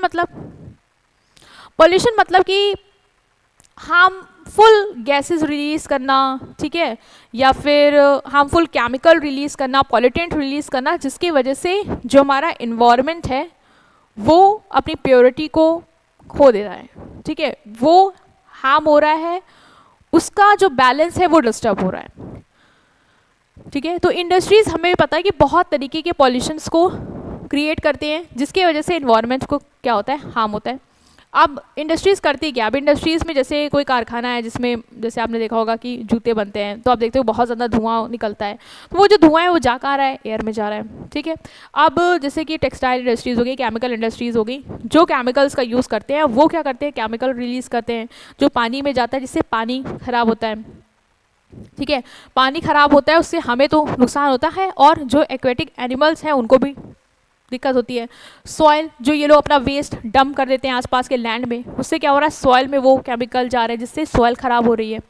जो ये पॉल्यूशन कर रहे हैं, मतलब जो ये नॉइस पॉल्यूशन कर रहे हैं, जो साउंड बहुत ज़्यादा, जैसे जब माइनिंग वाले एरिया में ब्लास्ट होता है, एक्सप्लोजन होता है, उसका जो आवाज़ होती है वो कितनी ज़्यादा डिस्टर्बिंग होती है, जो लोगों को तो डिस्टर्ब करती है, इवन जो जानवर होते हैं उनको भी हार्म करती है।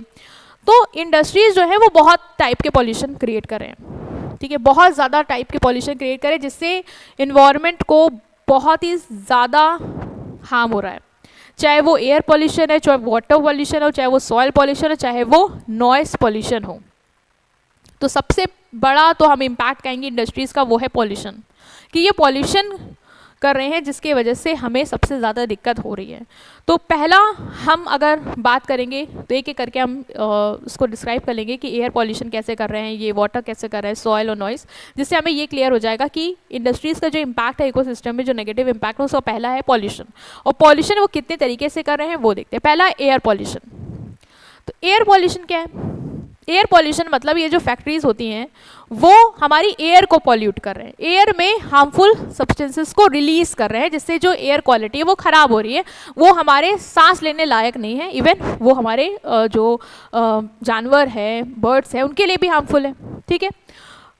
तो फैक्ट्रीज और पावर प्लांट क्या करते हैं, फॉसिल फ्यूल्स बर्न करते हैं। अब इनको अपना काम करना है, ठीक है, इनको मतलब पावर चलानी है, एनर्जी चाहिए, पावर चाहिए, तो उसके लिए क्या करेंगे, कोल, पेट्रोलियम, डीजल ये सब लगाएंगे, इसको बर्न करेंगे ताकि वो पावर, इलेक्ट्रिसिटी जनरेट हो पाए और कारखाना चल पाए, काम हो पाए। लेकिन उसकी वजह से क्या होता है, वो जो पावर आप यूज़ कर रहे हैं, ठीक है, फॉसिल फ्यूल जला रहे हैं, उससे हार्मफुल गैसेज रिलीज हो रही हैं। हार्मफुल गैसेज कौन कौन सी, SO2, NO2, CO, और ये सब एयर में जा रही हैं, जिसकी वजह से क्या हो रहा है, हमारी एयर की क्वालिटी ख़राब हो रही है, ठीक है। कौन कौन सी इंडस्ट्रीज़ ऐसा कर रही हैं, जैसे केमिकल प्लांट्स हो गए, सीमेंट फैक्ट्रीज़ हो गई, ऑयल रिफाइनरीज हो गई, व्हीकल्स वाली फैक्ट्रीज़ हो गई, जो हार्मफुल गैसेस को एयर में रिलीज़ कर रही हैं। इसकी वजह से क्या हो रहा है, इसकी वजह से हमें ब्रीदिंग प्रॉब्लम फेस करनी पड़ रही है। मतलब इस इंडस्ट्रीज़ की वजह से हमारे ऊपर इम्पैक्ट ये आ रहा है कि एयर पॉल्यूशन हो रहा है, जिसकी वजह से हमें ब्रीदिंग प्रॉब्लम हो रही है, ग्लोबल वार्मिंग बढ़ रही है, ऑफ कोर्स तापमान भी ये बढ़ा रहे हैं, acid rain, smog, crop and plant damage, पौधों में भी ये जम जाता है, ठीक है, इसकी परत जम जाती है, जिसकी वजह से वो सही से सांस नहीं ले पाते और वो भी कहीं ना कहीं अपनी लाइफ को कॉम्प्रोमाइज़ कर रहे हैं। तो मतलब सिर्फ ह्यूमंस बीइंग पे नहीं, प्लांट पे, क्रॉप पे, ठीक है, एसिड रेन है, जब पेड़ों पे गिरेगी तो ऑफकोर्स वो भी डैमेज होंगे। तो इस तरीके से ये हमें इम्पैक्ट कर रहा है, हमारे नेचर को, हमारे पूरे इकोसिस्टम को पे असर डाल रहा है। दूसरा वाटर पॉल्यूशन। फैक्ट्रीज जो है वो अनट्रीटेड केमिकल वेस्ट, मतलब ऐसा वेस्ट जिसमें अभी कोई भी ऐसा ट्रीटमेंट नहीं किया गया है जिससे हम उसको सेफ बना पाएँ, वो अनट्रीटेड केमिकल वेस्ट को ऐसे ही वो डंप कर देते हैं, रिलीज कर देते हैं रिवर में, लेक में, जिसकी वजह से क्या होता है, पानी पूरा कंटेमिनेट होता है, पूरा पॉल्यूट हो जाता है। अब इस पानी में सोचो फिशेस हैं, ठीक है, और भी जानवर हैं, उनका क्या होगा, वो जब इस पानी को पिएंगे ऑफ कोर्स वो तो मर ही जाएंगे। और आप देखते हुए कितने किस्से भी सुने कि कुछ केमिकल फैक्ट्रीज की वजह से आसपास के जो तालाब वलाब है वहाँ पे मछलियाँ मर गई हैं, ये वो आपने सुना होगा। तो ये इसी वजह से होता है क्योंकि वो केमिकल जो है ना वो सीधा रिलीज कर देते हैं उस पानी में, और जब पानी की क्वालिटी ख़राब होगी ऑफ कोर्स पानी में टॉक्सिक पॉल्यूटेंट जैसे मर्करी, लेड, हैवी मेटल्स या ऑयल, ग्रीस, केमिकल्स, ये सब जाएंगे तो ऑफकोर्स पानी खराब होगा, और पानी जो भी पिएगा, चाहे वो इंसान हो चाहे वो जानवर हो, वो अपनी लाइफ खोद पे बैठेगा, ठीक है। तो हार्मफुल इफेक्ट यही है इसके कि डिजीज़ स्प्रेड होती है, वाटर अनसेव है, हम कंज्यूम करेंगे तो हमारी लाइफ खतरे पे है, फिशेस मर रही हैं, ये सब ये प्रॉब्लम क्रिएट कर रही है हमारे लिए इंडस्ट्रीज़। नेक्स्ट है हमारा सॉइल पॉल्यूशन। सॉइल पॉल्यूशन कैसे कर रहे हैं, देखो फैक्ट्रीज जो है वो अपना वेस्ट भी तो डंप करेंगे, तो वेस्ट आसपास के लैंड में डंप कर देते हैं, ठीक है, जिससे क्या होता है लैंड जिस ज़मीनों में वो कर रहे हैं उस जगह की सॉइल की क्वालिटी ख़राब हो रही है, वो इनफर्टाइल हो रही है, ठीक है। तो ये भी एक रीज़न है, ये भी एक इनका इम्पैक्ट है हमारे नेचर पे, हमारे इकोसिस्टम को डिस्टर्ब करने पे कि ये सॉइल पॉल्यूशन जनरेट करे। तो सॉइल पॉल्यूशन अगर when industrial waste and harmful chemical are dumped on land, मतलब सीधे लैंड में अगर आपने अपना जो इंडस्ट्रीज़ का वेस्ट है, जो केमिकल्स अगर वो आप डंप कर देते हो, ठीक है, तो उसके वजह से क्या होता है सॉइल की फर्टिलिटी ख़राब हो जाती है, ठीक है। इंडस्ट्रीज़ अपना वेस्ट जो भी केमिकल बचा हुआ रेसिड्यू है वो डायरेक्टली लैंड पे डाल देते हैं। मोस्टली कहाँ से ये वेस्ट आता है, जैसे पेट्रोलियम रिफाइनरीज हैं, पेपर और पम्प इंडस्ट्रीज़ हैं, स्टील आयरन की इंडस्ट्रीज़ हैं, ये सब लोग जो भी अपना कचरा होता है वो डायरेक्ट जाके लैंड में आसपास की ज़मीनों में डाल देते हैं, जिसकी वजह से वहाँ की ज़मीनें ख़राब हो जाती हैं, ठीक है। अगर हम बात करें इनके हार्मफुल इम्पैक्ट की, तो इसकी वजह से सॉइल की फर्टिलिटी ख़राब हो जाती है, जो सॉइल में मान लो क्रॉप हैं, ठीक है, वो अनसेफ हो जाते हैं, अब आप उनको कंज्यूम नहीं कर सकते क्योंकि ऑफकोर्स उसमें केमिकल उन्होंने एब्जॉर्ब कर लिया है। अंडरग्राउंड वाटर, अब ये अगर मिट्टी से नीचे जाएगा तो नीचे का जो पानी है वो भी पॉल्यूट होगा। तो ये सब चीज़ें हमें देखने को मिलती हैं कि इंडस्ट्रीज़ का बुरा इम्पैक्ट ये कि सॉइल पॉल्यूशन क्रिएट कर रहे हैं, जिसकी वजह से हमारा क्रॉप, हमारी सॉइल, हमारा वाटर अंडरग्राउंड सारा डिस्टर्ब हो रहा है। नॉइज़ पॉल्यूशन ऑफ कोर्स ये अब एक्टिविटीज़ कर रहे हैं, ठीक है, माइनिंग एक्टिविटीज़ हो रही है, मशीन्स यूज़ कर रहे हैं, तो उससे आवाज़ तो आएगी। तो इस आवाज़ की वजह से भी ह्यूमंस और वाइल्ड लाइफ पे असर आता है, ठीक है। आसपास मान लो कोई फैक्ट्री है, वहाँ कोई जानवर है, वो आवाज़ सुन रहे हैं, तो उन पे भी उसका नेगेटिव इम्पैक्ट आ रहा है। इवन जो ह्यूमन है उनका भी भाई एक यूनिट तय है कि आप इतने तेज़ तक की आवाज़ ही सुन सकते हैं, वरना कान के पर्दों में और फिर इरिटेशन और मेंटल डिस्टर्बेंस, ये सारी चीज़ें आपको फेस करनी पड़ेगी, तो वो आसपास के लोगों के लिए हार्मफुल है। जैसे लाउड मशीन, हैवी इक्विपमेंट में फैक्ट्रीज़ में यूज़ होती हैं, माइनिंग एक्टिविटीज़ में ब्लास्ट किए जाते हैं रॉक्स, ड्रिलिंग होती है, तो इन आवाज़ों को सुन पाना उतना आसान नहीं है कि आप खड़े हो और आराम से सुन रहे हो, नहीं, उसकी वजह से आपके ऊपर बहुत ज़्यादा प्रॉब्लम क्रिएट हो जाती है, लाइक सुनने की दिक्कत आ जाती है, मेंटल स्ट्रेस रहता है, इरिटेशन आपको होती है, ठीक है। वाइल्ड लाइफ भी डिस्टर्ब होते हैं, भाई जानवर इतना ऊँची आवाज़ उनके लिए भी सेफ़ नहीं है, आपके लिए नहीं है, उनके लिए भी नहीं है, तो पूरे इकोसिस्टम में कहीं ना कहीं आप देख पा रहे हो इसका बुरा इम्पैक्ट आता है, ठीक है। ओके, तो ये एक बार भी आप अपने आप भी रीड कर लोगे तो भी है, कोई इतना खास नहीं है, बस ये है कि अलग अलग टाइप से इंडस्ट्रीज़ किस तरीके से हमारे ऊपर नेगेटिव इम्पैक्ट डालें, इकोसिस्टम को कैसे डिस्टर्ब करें। तो पहला हमने देख लिया पॉल्यूशन, पॉल्यूशन में हमने देख लिया कि ये air pollution, water pollution, noise pollution, soil pollution, ये सारे टाइप्स ऑफ पॉल्यूशन क्रिएट कर रहे हैं। और इसके अलावा हम देखेंगे कि डिफॉरेस्टेशन भी ये वजह बन रहे हैं, डिफॉरेस्टेशन की भी, मतलब कैसे, देखो इंडस्ट्रीज़ को सेटअप करने के लिए हमें ज़मीन चाहिए, तो ज़मीन मोस्टली जंगल वाली होती है, तो लोग क्या करते हैं, जंगल साफ़ करवाते हैं। अब जंगल में जो पेड़ हैं तुम उसको काट रहे हो, तो पेड़ तो गए, दूसरा वहाँ के जो वाइल्ड लाइफ है उनका घर भी आपने छीन लिया, वो भी इधर उधर भटकने लग जाते हैं, भटकते हैं, वो भी मर जाते हैं बेचारे, ठीक है। पेड़ कट गए तो ऑक्सीजन लेवल जो वहाँ की अच्छी खासी थी वो आपने डिस्ट्रॉय कर दी, ठीक है। पेड़ रहते थे तो वो मिट्टी को पकड़ के रखते थे, जिससे सॉइल जो है वो ऐसे बह नहीं जाती थी कि बारिश हुई कि वो बह गई, तो वो भी आपने सॉइल इरोजन का भी कारण बना दिया। तो इंडस्ट्रीज़ की वजह से हमारा इकोसिस्टम इस तरीके से भी इम्पैक्ट होता है ड्यू टू डिफॉरेस्टेशन, ठीक है। तो वो हमें दिया है सिंपल कि डिफॉरेस्टेशन मतलब फॉरेस्ट को आप रिमूव कर रहे हैं ताकि आप इंडस्ट्रीज सेटअप कर पाओ, ठीक है।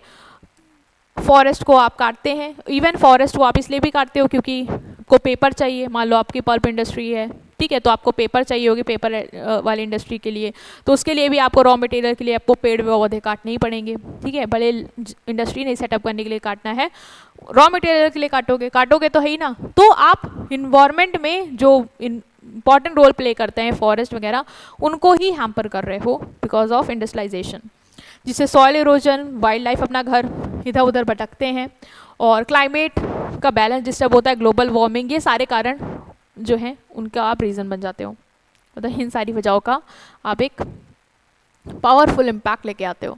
तो ये हमने देखा कि किस तरीके से हमारा इम्पैक्ट है इंडस्ट्रियल प्रैक्टिसेस का इकोसिस्टम पे। दो ही थे बस आपके सिलेबस में, एक था डिफॉरेस्टेशन और एक था पॉल्यूशन, कि इंडस्ट्रियलाइजेशन की वजह से पॉल्यूशन होता है जिससे हमारा इकोसिस्टम डिस्टर्ब होता है, और दूसरा डिफॉरेस्टेशन होता है जिसकी वजह से हमारा एनवायरनमेंट हैम्पर होता है, ठीक है। इसके बाद आपके जो सिलेबस में है वो है मेजर टू प्रोटेक्ट इकोसिस्टम। अब ये तो हमें पता चल गया कि इकोसिस्टम डैमेज हो रहा है, ठीक है, जो इंडस्ट्रियलाइजेशन है वो हमारे इकोसिस्टम को हैम्पर कर रहा है, लेकिन हम कैसे इसको प्रोटेक्ट कर सकते हैं? क्या कोई तरीका नहीं है? क्योंकि हम इंडस्ट्रियलाइजेशन तो नहीं रोक सकते, इंडस्ट्रीज तो अपना काम करेंगी, ठीक है। अब इंडस्ट्रीज अपना काम करेंगे, इसका मतलब पॉल्यूशन होगा, इसका मतलब हमारा पेड़ कटेंगे, डिफॉरेस्टेशन होगा। तो हम क्या करें जिससे हम उसको कहीं ना कहीं बैलेंस आउट कर पाएँ? वो क्या मेजर है, वो क्या तरीके हैं, वो हमें देखने हैं, ठीक है। तो कौन कौन से प्रोटेक्टिव मेजर है जो हम ले सकते हैं? उसमें से आपके जो सिलेबस में है वो है वेस्ट मैनेजमेंट और एफॉरेस्टेशन। क्या है? वेस्ट मैनेजमेंट और एफॉरेस्टेशन, जो आपको कवर करके जाना है। वेस्ट मैनेजमेंट मतलब क्या है कि जो वेस्ट इंडस्ट्रीज प्रोड्यूस कर रही हैं, ठीक है, उसको हम प्रॉपरली मैनेज कर ले जाएं, अगर मतलब उसको हम प्रॉपरली कलेक्ट कर लें, प्रॉपरली सेग्रीगेट कर लें, सेग्रीगेट इन द मतलब डिवाइड कर लें। जो वेस्ट हमें लगता है रिसाइकेबल है उनको रिसाइकल कर लें, जो वेस्ट हमें लगता है कि मैन्योर खाद बन सकते हैं उनको वो बना लें, जो हमें लगता है कि नहीं हो सकते इन दोनों में कन्वर्ट, मतलब उस केमिकल हार्मफुल ही है, तो उसका हम कुछ ऐसा ट्रीटमेंट कर दें जिससे हम उसको कम हार्मफुल बना पाएँ, ठीक है।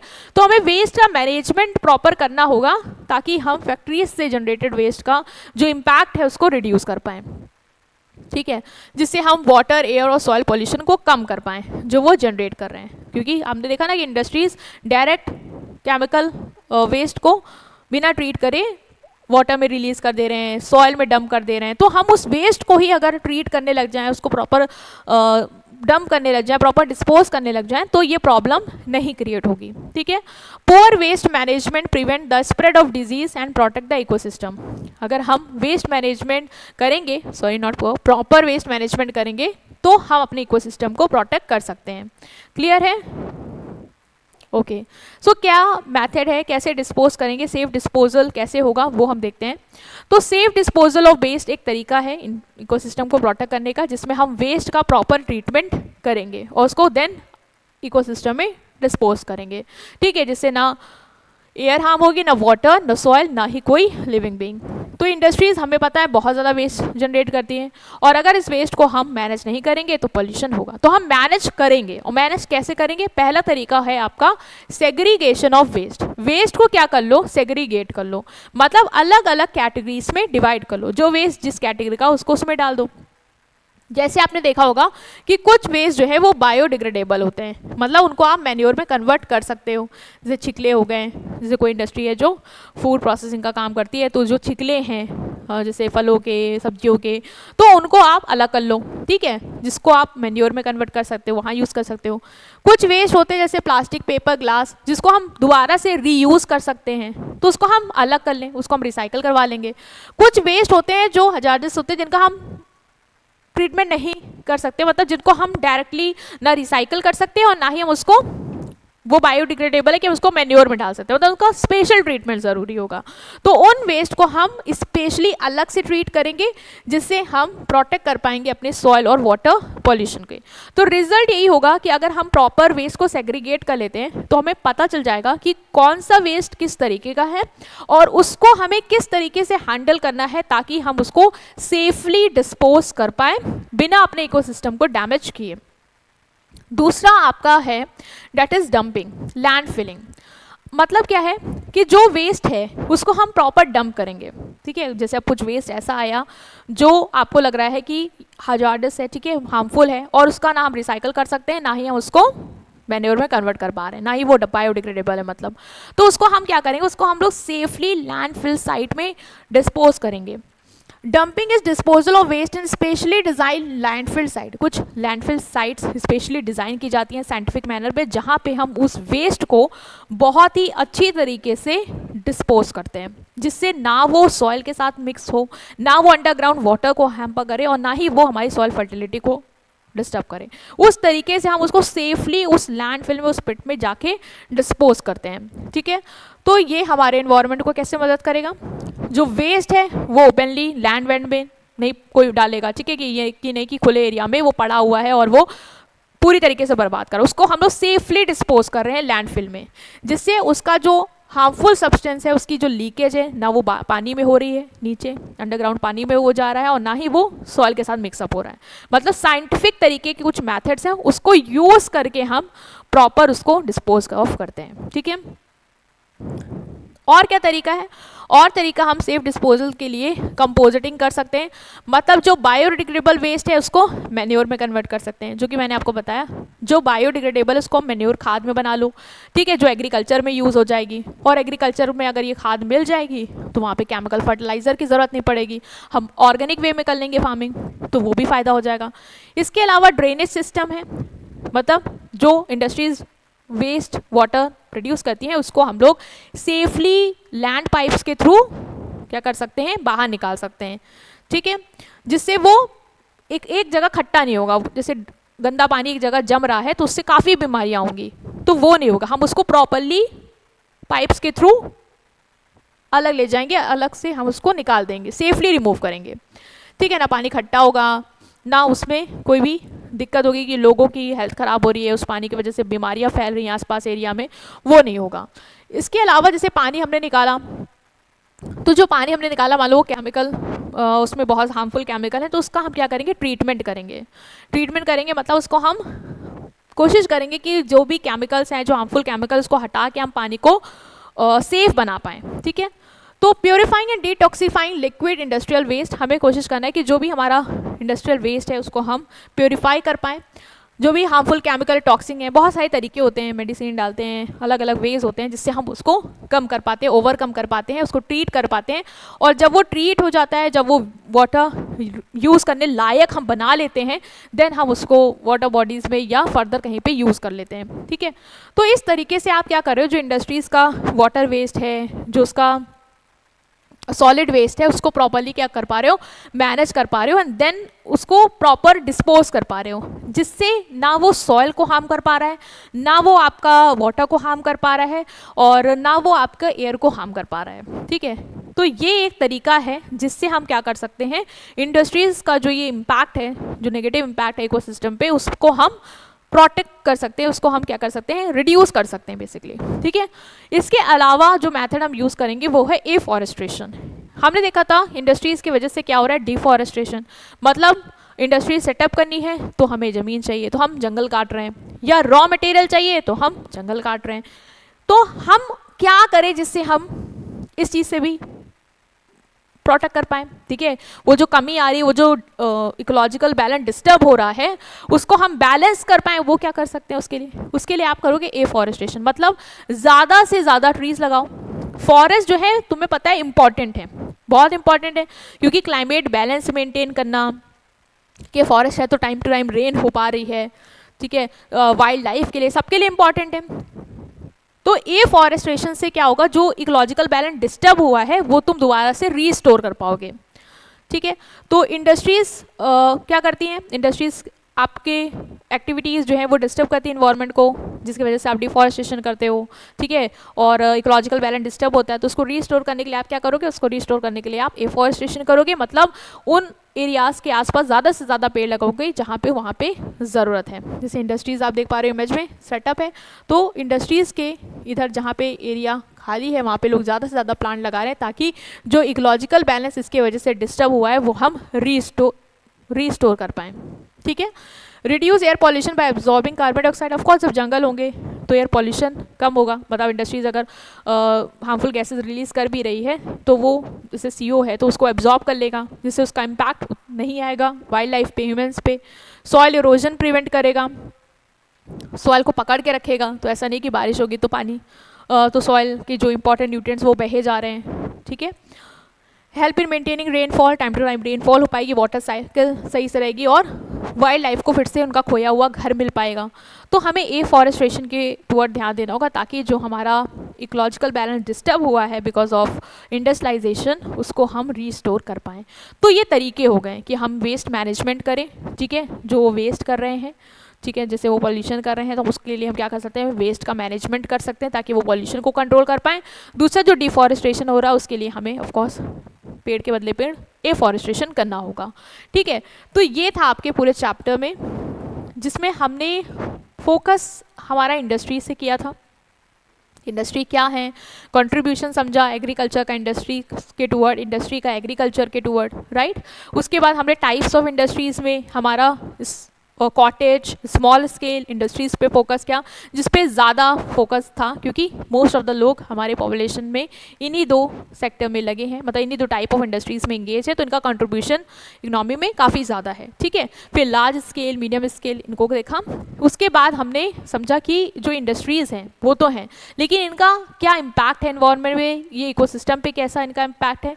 तो जो भी इनका इम्पैक्ट था, जो नेगेटिव इम्पैक्ट था, वो हमने डिस्कस किया कि इनके वजह से हमारा इकोसिस्टम डिस्टर्ब हो रहा है, ये पॉल्यूशन क्रिएट कर रहे हैं, डिफॉरेस्टेशन कर रहे हैं। तो हमने समझा कि क्या मेजर्स हैं जिसकी वजह से हम क्या कर सकते हैं, इनको कंट्रोल कर सकते हैं, मतलब इनके इस जो इकोलॉजिकल बैलेंस जो उन्होंने डिस्टर्ब किया उसको रिस्टोर कर सकते हैं, जिसमें हमने समझा कि हमें वेस्ट का प्रॉपर मैनेजमेंट करना चाहिए। और दूसरा हमने देखा तरीका जो कि था हमारा डिफॉरेस्टेशन, ठीक है स्टूडेंट्स। तो ये था आपका पूरा चैप्टर जो हमने यहाँ पे कवर किया, और आपको क्या करना है, अपने एंड से एक बार रिवाइज कर लेना है, और जो पॉइंट्स मैंने आपको लग रहा हो कि टॉपिक नहीं है उसमें, तो वो टॉपिक आपके सिलेबस में नहीं है, इसलिए नहीं है। तो जो भी कंटेंट हमने कवर किया वो एज पर योर सिलेबस ही है, तो प्लीज़ आप इसको एक बार गो थ्रू करेंगे। कोई भी डाउट रहेगा उसे कमेंट सेक्शन में पूछेंगे, वीडियो को लाइक करेंगे, चैनल को सब्सक्राइब करेंगे, और इस नंबर पे आप कांटेक्ट कर सकते हैं अगर आपको कोई भी क्वेरी है, कोई भी कंसर्न है उसको लेके। राइट स्टूडेंट्स, नेक्स्ट चैप्टर में हम टर्शरी सेक्टर को डिस्कस करेंगे, और उसके लिए आपको करना ये है कि इन दोनों सेक्टर को एक बार फिर से रिवाइज कर लेना, जिससे आप उसमें ना कन्फ्यूज हो, ठीक है। सो वीडियो को लाइक करेंगे, चैनल को सब्सक्राइब करेंगे। Thank you.